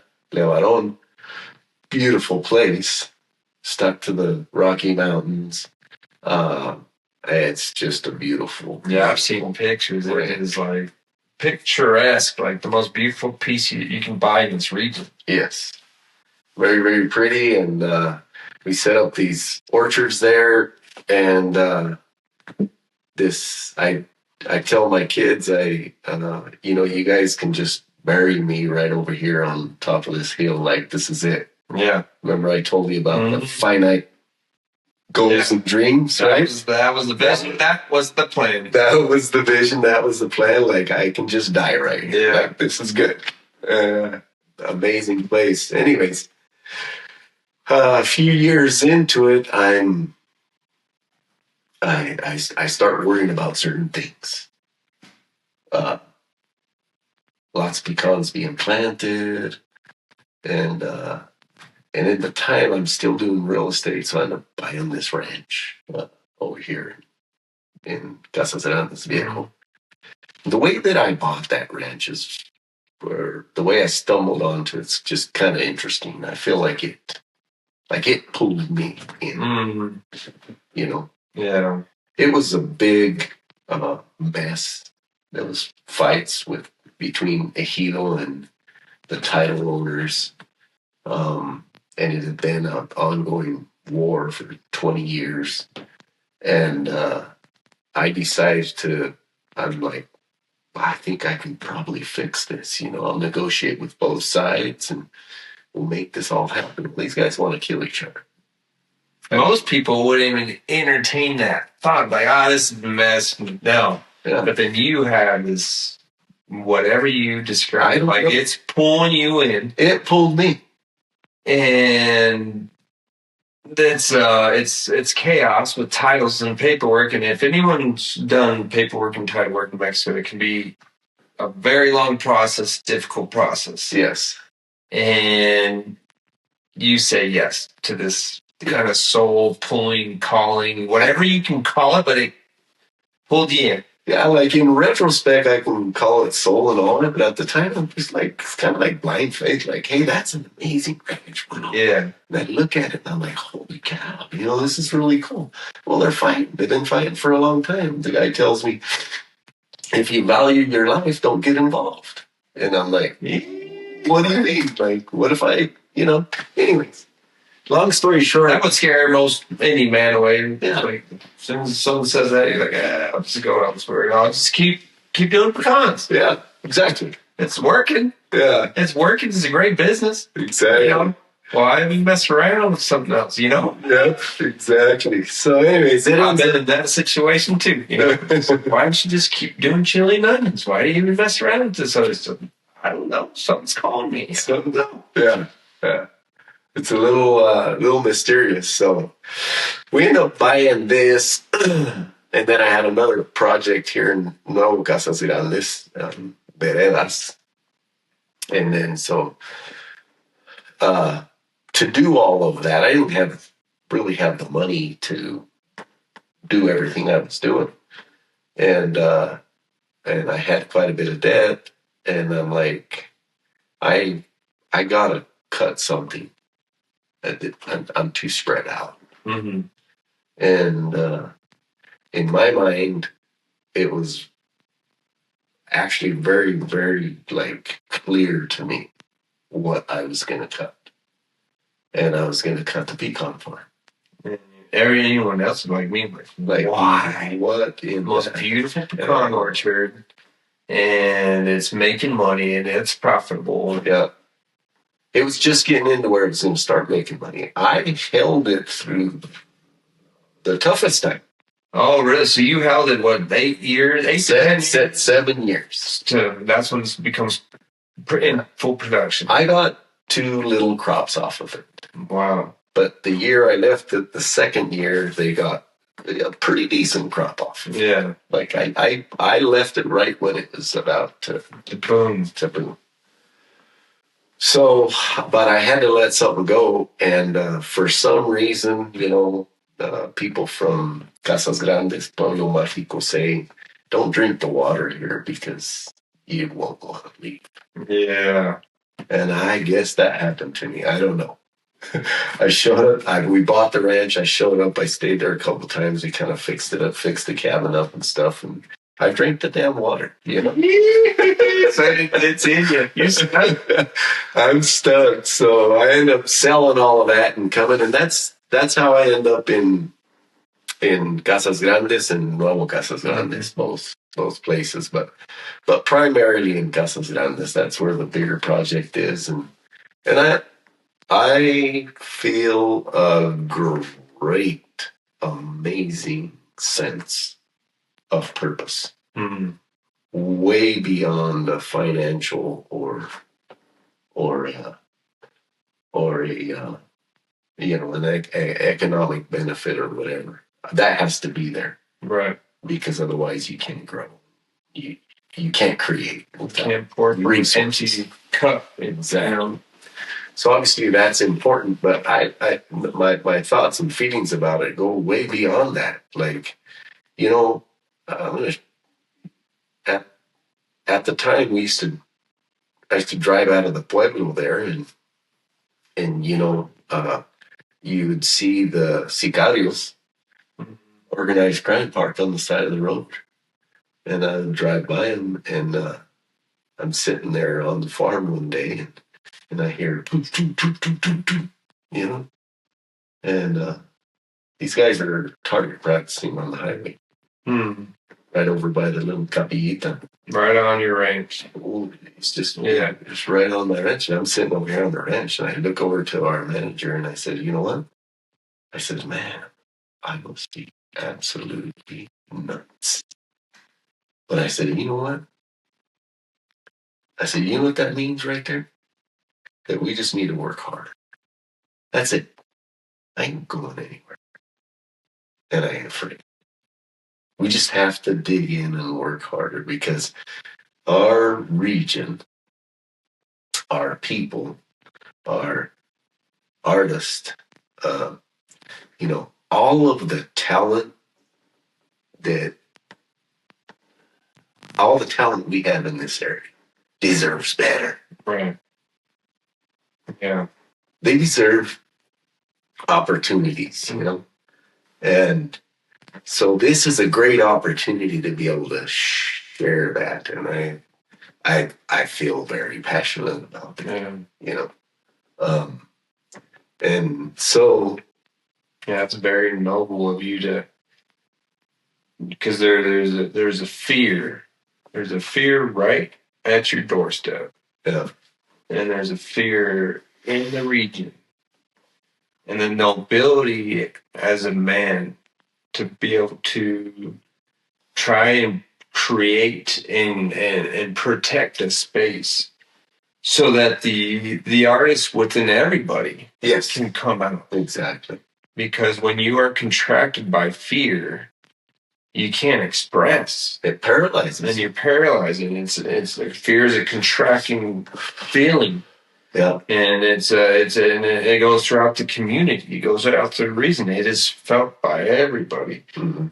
But when there's strong men that hold the line, and to create that space for the artist and the soul to be able to blossom, and for them to share their unique gifts, that is, I don't know if there's much more noble than that.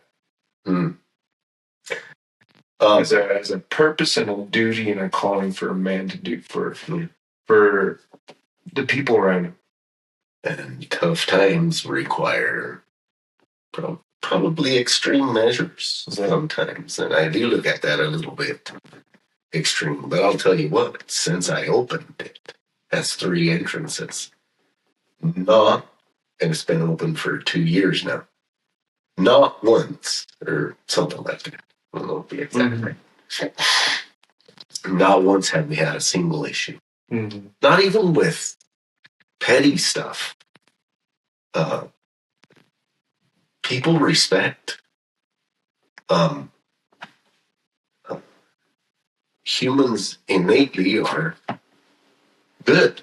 I believe that to be true. I mean, we can all go bad. Yeah. We better goddamn pay attention, because we can all go bad. Yeah. And so we got to stay on our feet, right? But inherently, we're good. So what we could do is tap into our full expression and our gifts and shine our own light. Mm-hmm. That's all we can do. Shine our own. And that light's contagious. Mm-hmm. It is contagious. When a little kid walks in the room and is like smiling and dancing and moving and full of life force, it's contagious. Yeah. Right away, everyone lights up, no matter how your day went. Yeah. And that's life force energy. That's that love that goes through. That's God flowing through us, and that gives life to everything around us, the plants and the sun and the sky, and within us spiritual beings in these physical bodies. Having somebody experience it, because you can tell people what to do. Hey, you be good, be good all day. But once somebody experiences it in their body, you being kind or showing love or giving fruit of something, once you experience it, you've experienced it. And it is contagious. Yeah. And the opposite is got the bug, right? Yeah. It's in you. You got the bug. And so you come around, and so if someone's light's a little dim and you shine some light, and you share it. It expands within them. Mm-hmm. And that's what we can do, because I don't know exactly what we can do, because there's a lot of us, there's a lot of us that have these soul passions in this heart that's just wanting our community to progress and bring out the artists with all of us and be safe, and just, everyone wants a utopian community, which I don't know if it exists, but we would love others to have a nice life, and so I thought about, like, what can we do? And the only thing that I know to do is to share our gifts and to shine our own light. Yes. And yeah, I am not perfect. I have many flaws. I have to battle that. There's the white wolf and there's the black wolf, and I have to just keep feeding this white wolf constantly to keep it stronger than this other savage, Yeah. And so, and it's a constant thing, but it's still there. And so just feeding this white wolf and the soul and the light and the love instead of the fear. Yes. Daily. And so as more of us do it, and when I see you do it, then it inspires me, and I want to do it more. And then I'll see somebody else do it. And then everyone in their gifts and in their love and light, then I think that's what's going to create any change. Yes. Instead of fighting. Every once in a while, it's our duty to protect. If necessary. Absolutely. And we always stay ready to protect. And when the moment comes where you have to step in and you have to protect your family, you're going to protect your family at all costs. Yes. But that doesn't happen often at all. No. Most of the time, it's shining our light. Yes. And being of service. Yes. And giving fruits. And just being a little better than what we were yesterday. Exactly. And those people, anyone that is full of fear and scared. I like to, believe that as bad as the world is, it's what we focus on, and the things we give attention to. But as bad as the world is, all the wars we got going on, all the way from, all these different things, horrible things that we got going on in the world. Like in general, the world, I mean, we forget where we're at, or we forget our history, and we forget where we're at today, We've come a long way. And we go back in history, and, back then it wasn't sex trafficking, it was rape. Mm-hmm. In all the wars and everything that they did, I mean, and we're moving slow. Like, God damn it, can we speed this up? You know what I'm saying? Like, can we create a better world? Like, I wish we could move faster sometimes, but we're all like in general, it's moving in a better direction. Like, the Mexican culture is so rich. You're not going to find a place in the world where they will treat you better than in Mexico. Like, these people are amazing. Yeah. The whole saying, mi casa es tu casa. Mm-hmm.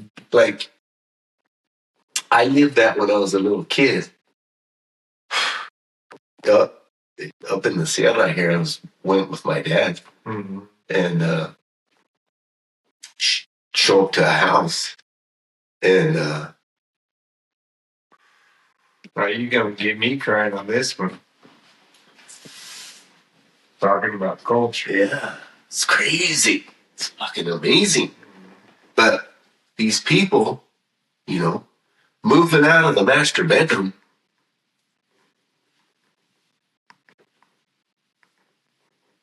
sleeping on the floor.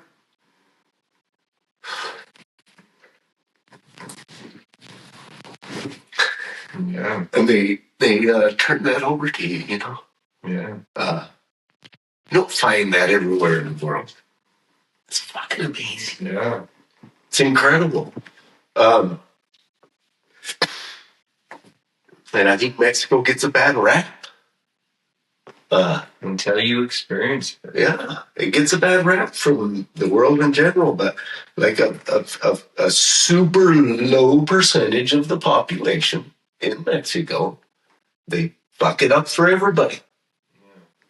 And it's not representative. It's all to the majority, to the great majority, like to the 95% or the 99%. It's not representative. No. Because we've all experienced that mi casa, su casa. We've all experienced the rich traditions. We've all experienced the love and the doñas. Yep. Oh, yeah. You're going to get me crying. Yeah. That's funny. Hey. It's freaking amazing. Yeah. It's incredible. And so for people that have a bad perception, have not experienced. No. So once you experience like the Mexican culture, Yeah. You're in. Yeah. Changes your mind. Yep.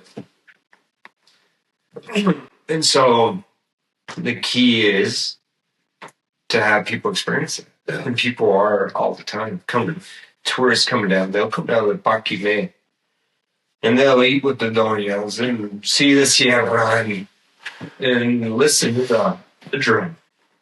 Yeah. Yeah. Yeah. And then all what you see on the news and all this stuff, it just goes away. Yeah. Just disappears. Yeah. Because it's so not representative. Do we have some problems? Well, I think LA has some problems too. Yeah. And everybody. Everywhere in the world. Everyone gets... Colorado has some problems. Everyone, no matter where you are in this world, no matter, you're going to have the life experience. Yes. And there's the hard times, there's the good times, and it's all just helping us grow. Helping us grow. Yeah. Mm-hmm. It's really, really, really an incredible thing. And it's just something that you can't explain, you know. But but the Mexican culture in general is amazing. Mm-hmm. And Americans do know that. Yeah. There's a lot of Mexicans that go out there to work, and their reputation is they bust their ass and they're chasing a dream. Right. And they want to get somewhere. And they want to do something. Mm-hmm. And all these, issues with the border and stuff, it's just a little interesting because, they let them all in. They open the doors. And this news travels all through Mexico and Central America. And so people start dreaming about it, start traveling, and, they want to make their dreams come true too, And, but I'm very hopeful with that we're going to find better solutions to all of these issues, And it is going to take some friction, maybe, It's going to take some changes. Change is hard, Yeah. But Mexico is an amazing place. It's real, and we get the rap for all of the illegal immigration. Yeah.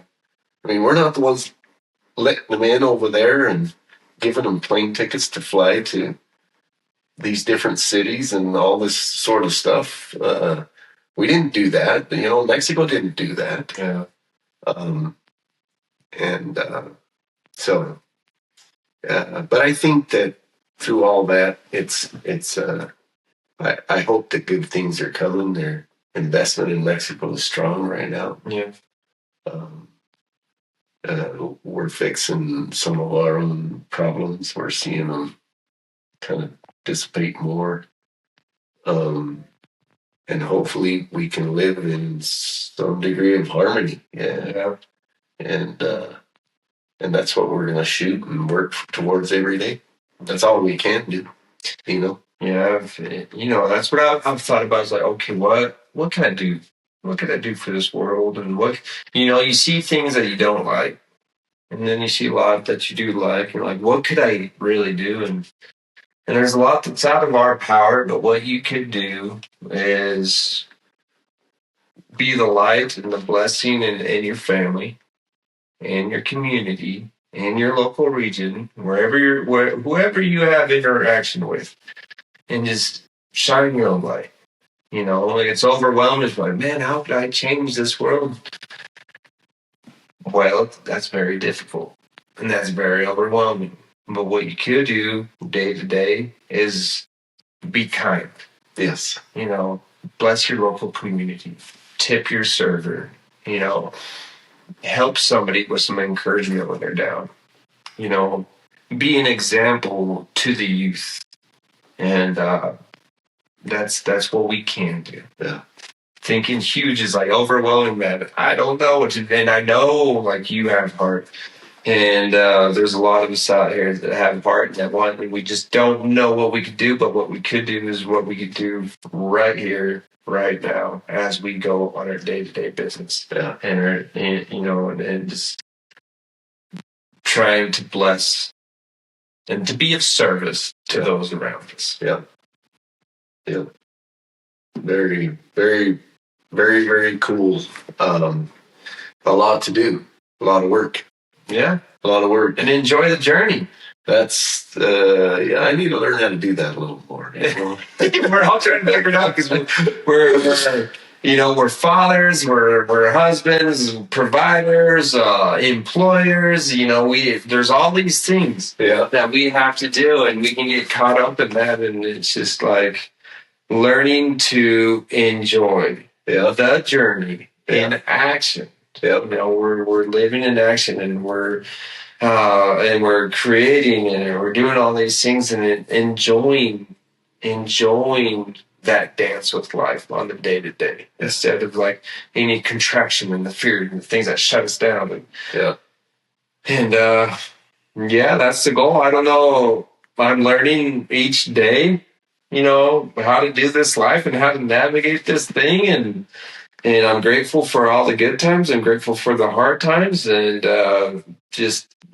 for humans like you that I can learn from and grow with. And and just learning how to navigate this life. And I think the ultimate thing is always to have service on your mind and like something greater than ourselves. And that gives me a lot of drive on any time that could be hard. Is like just thinking about, and it's on my screensavers, just surrender. I said, every day I get on my phone screensaver says, I surrender to the service of love. Yeah. And that's my intention. Do I do that all the time? No. I get pissed sometimes, and I get angry, and I'm not the best man all the time, but that's what I'm trying to do. I'm trying to surrender to the service of love and to be of service, because when I do that, I am fulfilled, and it blesses people. Yeah. And when it's more than just me, and it's a pretty damn good life. Yeah. Yeah. I think it's, one thing that's very difficult as human beings, because, I believe we are, souls inhabiting these bodies, Mm-hmm. So when we set out to do things in our goals and our dreams and everything we want to do, even our possessions and the things we own and stuff. So how do you stay involved with life and create in this physical world without getting entangled up in it or trapped by it? Trapped by money. Mm-hmm. Trapped by my life is going to end if I don't have it anymore. Mm-hmm. That's a trap. Yeah, it's an attachment. That fear, it's an attachment. So how do you navigate that fine line, razor's edge, of being involved, creating, doing things, but yet feel that sense of ease to be able to flow and let it go if it has to be. Yeah. Including this body. Mm-hmm. Right? Like, including this body. Like, Jesus gave us some hint towards that. He said, be in the world, but not of the world. Yeah. Right? Yes. I think that's, speaking along those lines.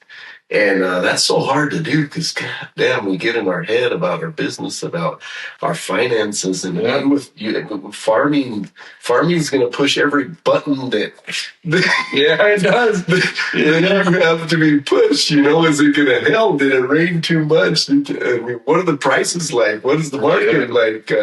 It's so many uncertainties, and it entangles us. Mm-hmm. And so, how do you balance all that out and maintain do it with a little more flow and ease and love, like you're saying, and focusing a little better. I don't know. It's a mystery to me. It's probably an ancient old question that we're probably going to keep asking for the next million years. Yeah. Yeah. I hope so, actually. Yeah. Right? Because this universe is infinite. Yeah. So that means that learning and doing what we're doing has to be to some degree infinite. Yeah. Also. Oh yeah. We're never going to figure it out. Yeah. And but that journey is amazing. And that question is very interesting. Like, how do you not get entangled? And how do you not stay like contracted? And that you could be grounded but flowing as a tree. Like you could be grounded, rooted, and the branches are still flowing and they're receiving. Yep. And so, and how could you not just go into the ground and contraction but still stay afloat and flow? And one of the things that helps me and is to really trust God, or you can say really trust Great Spirit, or really trust, if you're a science guy, quantum mechanics and physics and whatever you want, and spirituality. You can, just trust the consciousness or something that is more divine or life source. But there is this thing that we all feel, and I'll just use the word God. And it's just to really trust God and try to live from the heart with that trust. And so really what you're doing is you're surrendering. That's so powerful. Your heart to that trust in God. Surrender. And then everything, and trusting that it'll all work out for your highest good. Yeah. As you are surrendering from the heart. The mind is also very powerful, and you could use it as a tool, but sometimes it can also not be good. It can sabotage everything. You got the mitote that Don Miguel talks about in the 4 agreements, 1,000 voices, and tries to control everything. And when that happens, take that same energy and put it into this intelligent heart that we have and surrender it over to God and trust that it all works out. And the way I have to live my life is the way I live, and my intention of living is to surrender to God, because I don't know what's going to happen tomorrow. I don't know if my business is going to work out. I don't know if what I'm doing is correct, but I'm surrendering. I have to remind myself daily to trust God, or to trust Great Spirit, or to trust whatever it is. It doesn't matter. And to get out of the mind, because the mind can really mess me up in my personal experience. But as I have trusted, when the hailstorms come and destroy my crops, or as bad things happen in my life, or things that I did not plan, or these curveballs come in, and look at me, I'm still here. Yeah. And I'm doing great. I feel great. Yeah. Yes, I've been through hell and back a few times in my life, but I burst some amazing fruit, and when I was in hell and came back. Yeah. And I'm grateful for those lessons. And so now I'm just like, all right, God, I trust you. Mm-hmm. I trust you because I'm here and I've been to hell and back, and I appreciate those lessons, and I'm humble and I'm grateful, and I hold you reverent, and I put my heart in your hands, and let's go. Yeah. That's all I know how to do. That's because I can't plan. I can't create certainty. I can't control every aspect of life. It's impossible. You can't. It'll shut you down. You can't control it. exactly. You know, it's impossible. It's an illusion if you think you can control this life. You can't. Yeah. But you can set a vision and a focus and put your energy to that, and hopefully it aligns with your highest good and your purpose, and you're of service and love, and just trust God in that. And you'll learn a lot of cool stuff and live a fulfilled life. And yes, you're going to have to feel some pain, and you're going to feel some love and some joy and some heartbreak, and just trust the whole process. Yeah. Because it's like that sculpture of David. You're just chipping away. The whole process is just chipping away to make you into this beautiful, magnificent being. Yes. That's all I know how to do. Yeah. Yeah. And if I learn something better tomorrow, I'll apply that. Exactly. Exactly. Have you ever thought like I've found myself at times, and I totally agree with everything you said, but sometimes just because of, let's just say, the probably abuse of the word, maybe, and the abuse and the misunderstanding of the word, and I and I'm talking about the word God, like I found myself at times thinking, I'm not going to use that word because it's so abused. Yeah. Yeah. Yeah. And it's so abused by people, and so sometimes I'll find myself using just consciousness or something greater than us, or those sorts of things. But I'm just curious, like, have you ever found yourself like that? Yes, because I use God more now, for sure. But there was a little moment when I'm like, I don't want to sound like I'm getting revelation from God or some, just because it's so abused, you know. Mm-hmm. And definitely, I've felt it a lot, and I've had to reframe a lot of what the word means to me, the word God means to me, because I had a certain programming with what God meant that was told to me. Yes. And then I had later in my life, and that the word God would either be used for love. Yes. And also it was also used to control me by fear. Yeah. But the same word. Same word. And so I got to a point where I started having bad anxiety and panic attacks in my life because I was living through the fear of God. And it was shutting down my body. I was so fearful. Yeah.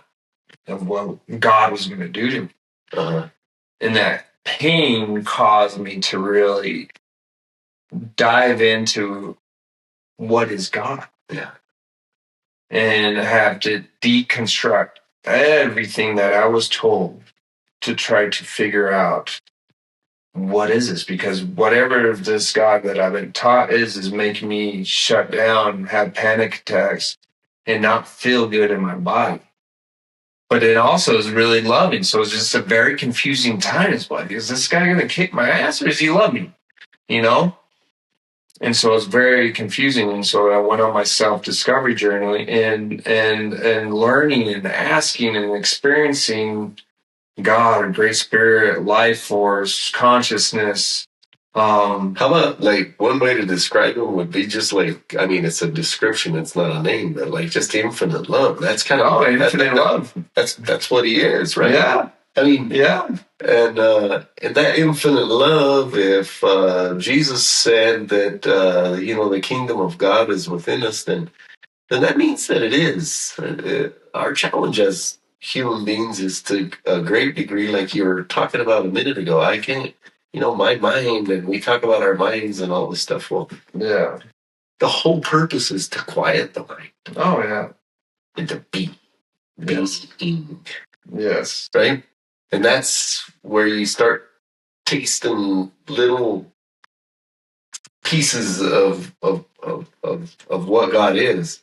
And I'm sure we probably couldn't handle experiencing all of it. It would probably be too overwhelming, too powerful to us. But we get we get to get little glimpses. But it's through that like quietness. I love meditation. Yeah. You know, and I know that's Eastern, and it doesn't go along with my Western roots, Christianity. I mean, it does. You know, they do some meditation too, but not in this way. You know, and so I don't know. Like God is so much more. To try to fit God into our little minote and make sense out of Him, we can't figure out this world. Yeah. We got to figure out how to live happy. Mm-hmm. But yet, if you come over here, I'm going to tell you how it works up there and all the steps to get there. It's like, oh my God, like, I hope that works for you, and hats off to you. You're growing oranges. That's awesome. Yeah. But I look at it with a lot of wonder. Oh, yeah. I love that word, wonderment. Yeah. Living with wonder. Yeah. And just wonder and you the great mystery. Great mystery, right? Because we want to figure everything out. Yeah. And then what is also very important just to keep in check is paying attention to somebody else that says they've figured it out. That's dangerous territory. Yes. When someone says, when I come to you, hey, Jared, I got this life figured out. I know where we're going. I know the steps. Follow this manual. Like, that is dangerous territory. Yes. That's why I like the phrase, like, you're your own shaman. Yes. The kingdom of God is within you. Like, you have all the answers within you. Trust yourself. Yes. And whatever resonates along your path, take it in, and whatever doesn't. If meditation really resonates with you, lights up your soul. Yes. That is good. Yeah. Whatever is like, you pay attention to your senses. Like, this does not feel good, or this teaching doesn't feel good. Don't pay attention to it, no matter who it is. Yeah. And just learning to trust yourself. Yep. And the answer is within, because there's a lot of people that say that as soon as someone tells me they have everything figured out, I'm like, bullshit. Let me know so I can stay away. Yeah, let me know, because I don't want to talk to you anymore. No, like, whatever, because that is dangerous territory. Yeah. Because I believe we have all the answers within, and we share, and we get like what you share your story with me. I like this resonates, and I'm gonna apply it to my life. And if somebody says something that doesn't really resonate, I go, okay, thank you. I don't judge you, but I'm not gonna take, I'm not gonna adopt that into my life. Yeah. Yeah.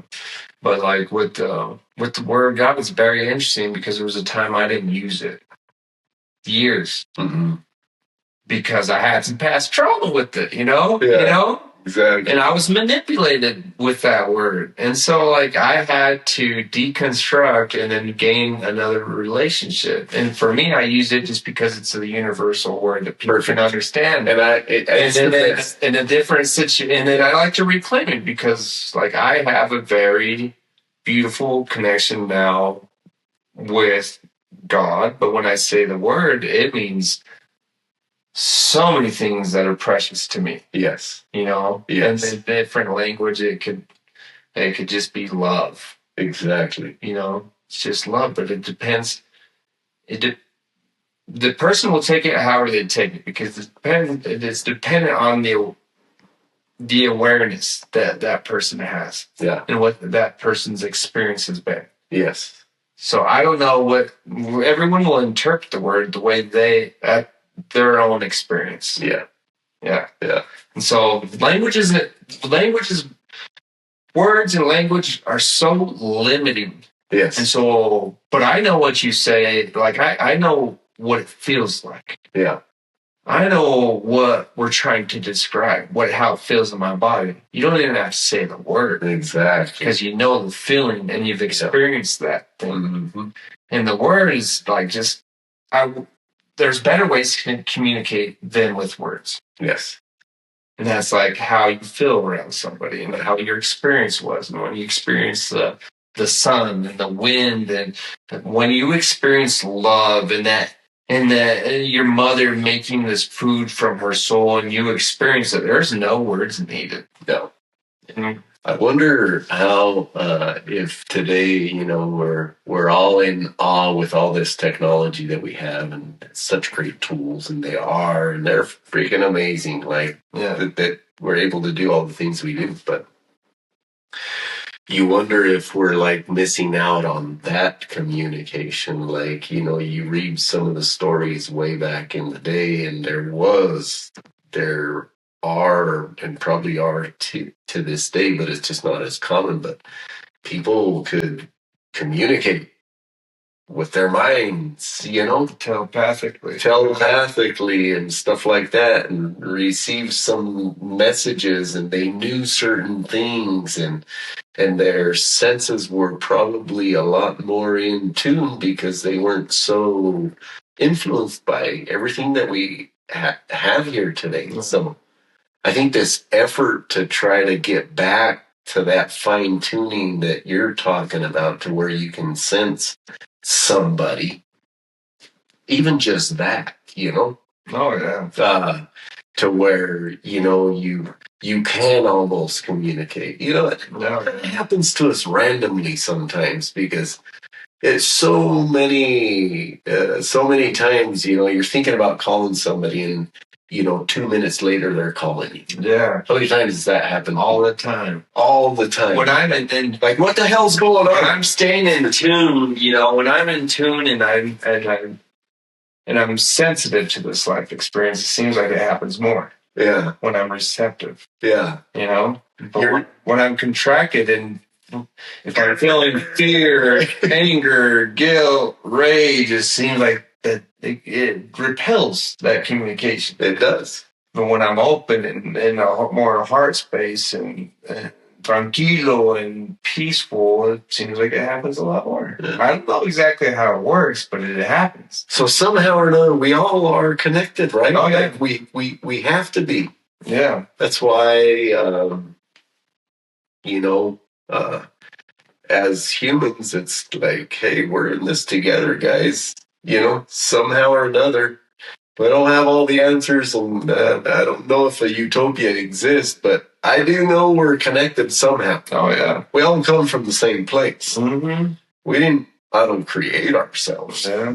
We got our Pachamama, our Mother Earth, and we're born here, and got the cosmos and our souls, and we're all interconnected, and I don't know why we're fighting with each other, because we're all interconnected. Yeah. I hope there's a great purpose behind it. I hope we learn a shitload, Yeah, we are. And if you knew, then it'd defeat the whole purpose. Right. You would know, and where's the fun in that? Exactly. Exactly. But yeah, we're all just trying to navigate this and figure it out, and learn a little and share a little, and learn a little and share a little. And I think it's the ultimate, most amazing experience that you can actually have, is to live and to be engaged in this life and be engaged in it. Yeah. And to be a creator and a creative and create. And it's, can't possibly even think of a better experience. Yeah. And do all of that without getting entangled. Yeah. Without getting wrapped up in your stuff and in your minote. Yeah. Yeah. Keeping that flow going and doing that. So that's cool stuff, Bronson. Yeah. This is, I think we covered quite a large range of subjects that a lot of people are going to be able to relate to. And I'm grateful for having you here and expressing your soul and your heart, and the laughs and the tears and the knowledge and the wisdom and the story. There's so much power in the story, and I'm proud of the project that you have going on right now and making this beautiful project in Casas Grandes, and how your heart and soul is in it, and it's a beautiful thing to see you do this. And so I wish you all the luck. And you've done all these things. So what are you doing right now? Because you've done since you're 13, project after project, and so now what's Jared going to do? What are you doing right now? Well, I got blessed and attracted to, drawn to whatever, this property we were talking about before. In Pueblo and Casas Grandes. And so it's a decent size ranch, and that place is, there's some myths about that place. And they say that the ancient cultures were there, and a meteorite landed, and that was a divine sign to them to make a city there. And I know whether it's true or not. I know they found a meteorite in the ruins. In Baquime, in the one of the rooms there. And they ended up digging it out back in the 1800s. I think his last name was Lopez, and had it in his backyard. And this is some guy from Chihuahua City ends up buying it from him because he thought it was pretty cool, and they could see that it was rare. And guy in Chihuahua City has it. This Texan comes along, buys it from him, and on a horse and buggy, he's taking this thing to the United States. Wow. And dreaming of, selling it for, it's this mystical thing, and selling it for, tons and tons of money. And the guy that took it, the Texan, I don't remember his name, but the guy that took it, he ended up somehow or another losing it. The point is that he was taking it to Philadelphia to the some world fair. And he's taking it to Philadelphia. Well, he ends up not showing up there with it. Somebody else does. They don't know what happened to the guy that originally found it. So whatever, it went through all this chaos getting up there, but it's at the Smithsonian today. Really? I had no idea about that. Yeah. And so Mexico, a few years ago, with some locals here, Pedraza and a few guys, were like, hey, we want our meteorite back. This is 135 years later. We want our meteorite back. And they were like, wow, yeah, I mean, it's ours now, whatever. Anyways, they don't give it back. But they cut a piece off of it. And so there's a piece of that meteorite at the museum.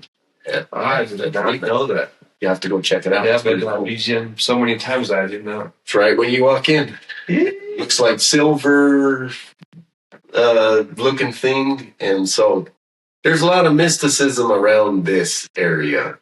So way back in the day, why would they build a city? We're in the middle of both oceans.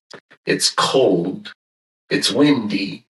We have extreme temperatures here, and at that point, you got to realize that there was nothing. There was no fences. There was no countries. it was open land, right? And so, why would they choose here?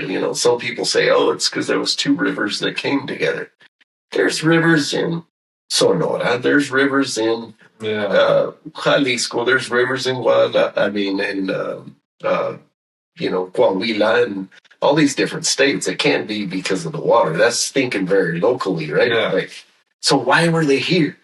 Why would they inhabit this land? And I just asked the question. I don't have the answer. But it's a little interesting. Yeah. Right? Yeah. You struggle to eat, you struggle to produce, and then it becomes this huge trading hub where all the peoples from New Mexico, Arizona, part of Texas, Coahuila, Sonora, Durango. There's little remnants of this civilization all in all of these areas, and this is the hub where they all come and trade. Yeah. And this was, 1,000 years ago. So it's like, it's hard to answer that question, Yeah. Why would they be here and why in this land and that sort of thing. And so there's a certain mystery to it. My dream and goal, I bought the property that borders the ruins, not the ruins, but the archaeological site that borders Pakime. And so, the dream is to be able to share our story, to be able to develop an area, especially here in Mexico, everybody buys a piece of property and walls themselves off. Yeah. Get people to live more in the open, enjoy nature. We're going to have, 20 kilometers of walking trails. Wow. Where people can get out and enjoy nature. We're doing bigger size lots. We don't want to densify things too much.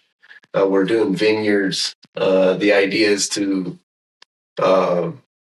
set up eventually places where people can do art. If our dreams came true, we'd like to become a mini Santa Fe, Yeah. where it is surrounded by the art, but we have the art here. We produce it here. Yeah. So be able to have this magical place like it once was,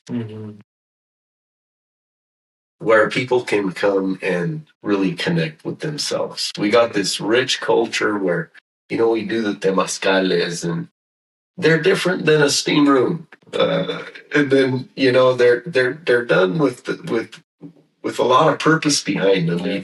You've done them with Danny Lechuga, and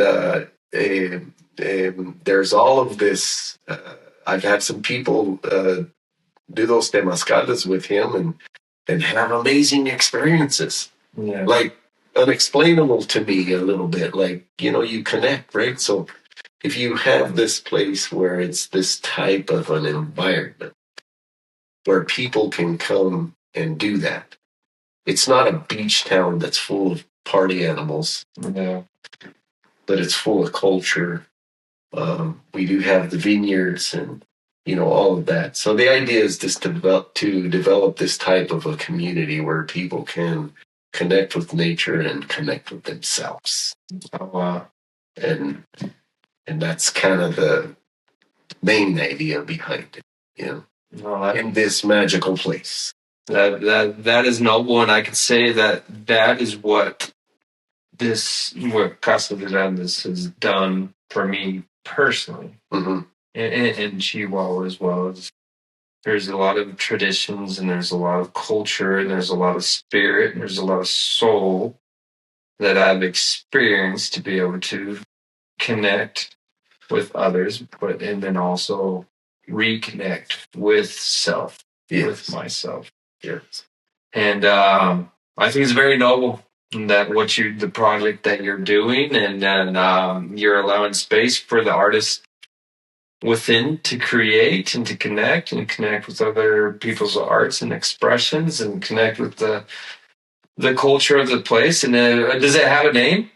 La Victoria. La Victoria. And so if anyone wants to know more about this project, they can look up La Victoria or ask around about La Victoria. Rancho La Victoria, and if you're looking it up online, Rancho La Victoria, and we have a Facebook page and Instagram. Rancho La Victoria. It's Vinícola La Victoria. Vinícola La Victoria. Vinícola La Victoria, yes. Nice. And if you're struggling with that, you can look up Casas Grandes and then put the word Victoria in there, and it'll pop up. Viñedos. It'll pop up on Google Maps and stuff. And then we got Veredas Residencial. That's more of a kind of urban type development, but it's also got bigger lots. We're creating spaces. You know, what I tell everybody there is, if you aren't extremely happy 25 years after you know, in 30 years from now, if you're not extremely happy that you bought and live here, then I consider the whole project a failure. It's not about selling land. It's about making a community. Yeah. And creating spaces where people can develop and families can develop and we can live a quality life. Yeah. That's beautiful. Yeah.